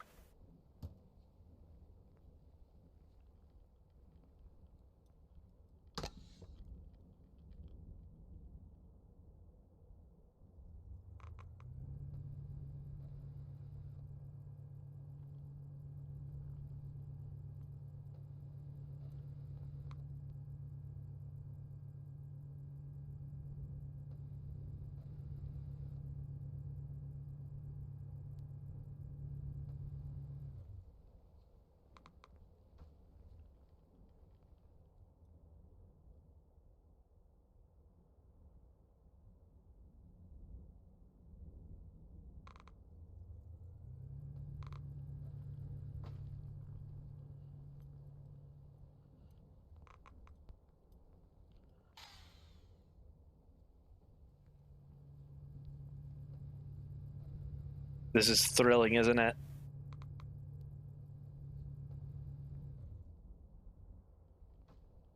All right, access, all right, another edge, and another edge.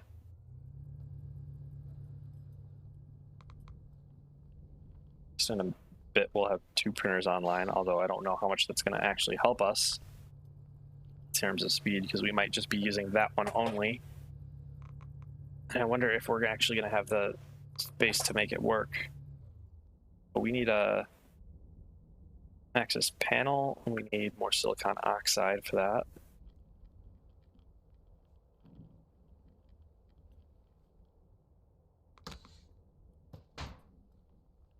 Let's just set that there for now, and I'll grab another one of silicon oxide.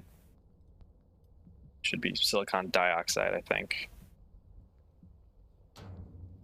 Aluminum, aluminum. This is silicon oxide. All right.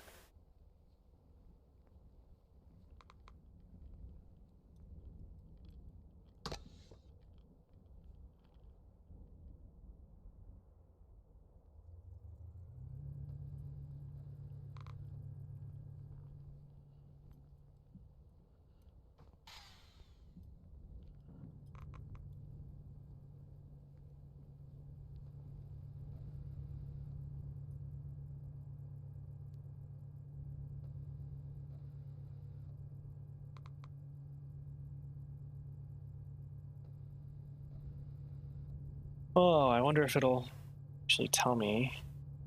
This needs 2.5, 2.7 by 2 meters. I think that should give us enough space, unless the floor parts are the only ones that count.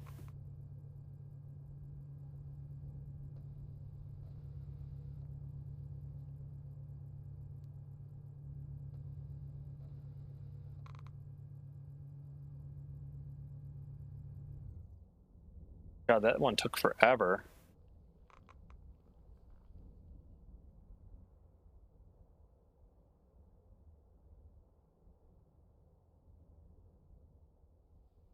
Need more aluminum.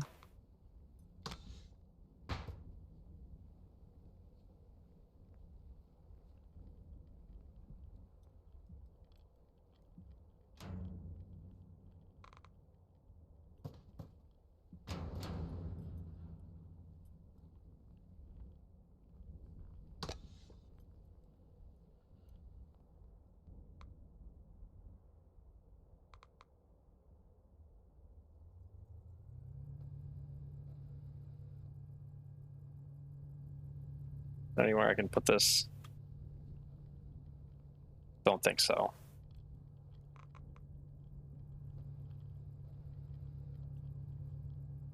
I got a corner block.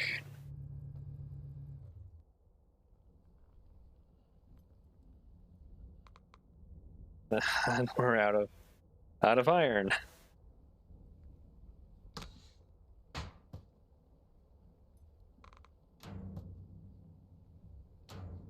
Got more iron here.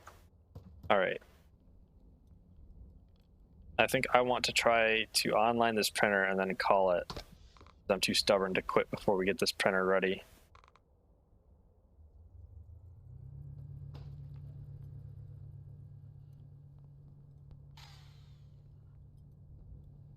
Where do you connect to?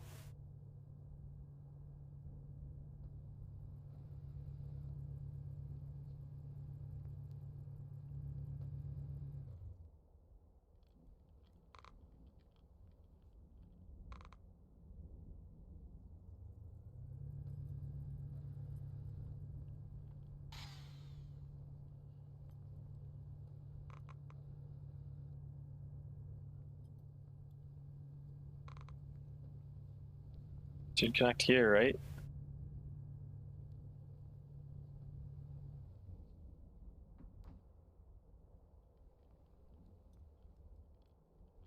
Connects upside down.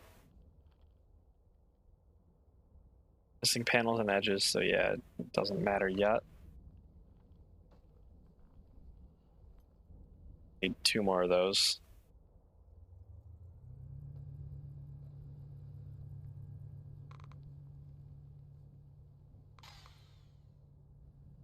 Actually, we're gonna need 6 more. God, this is gonna take forever. Okay, I think I'm reevaluating how long this is gonna take. So we are going to find a person who is streaming and is not me.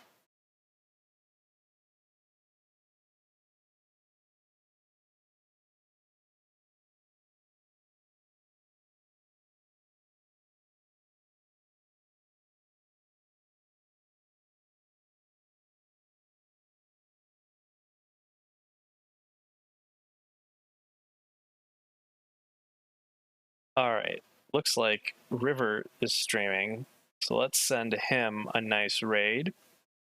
I should be back tomorrow as well to play, I think, Flight Sims, because I'm suffering from Flight Sim withdrawal now. So we'll get this raid kicked off. Thank you all for watching, and I will see you. Oh, I used unraid. What? Start raid. Come on. Oh, because I clicked off of it before it was ready. That's why.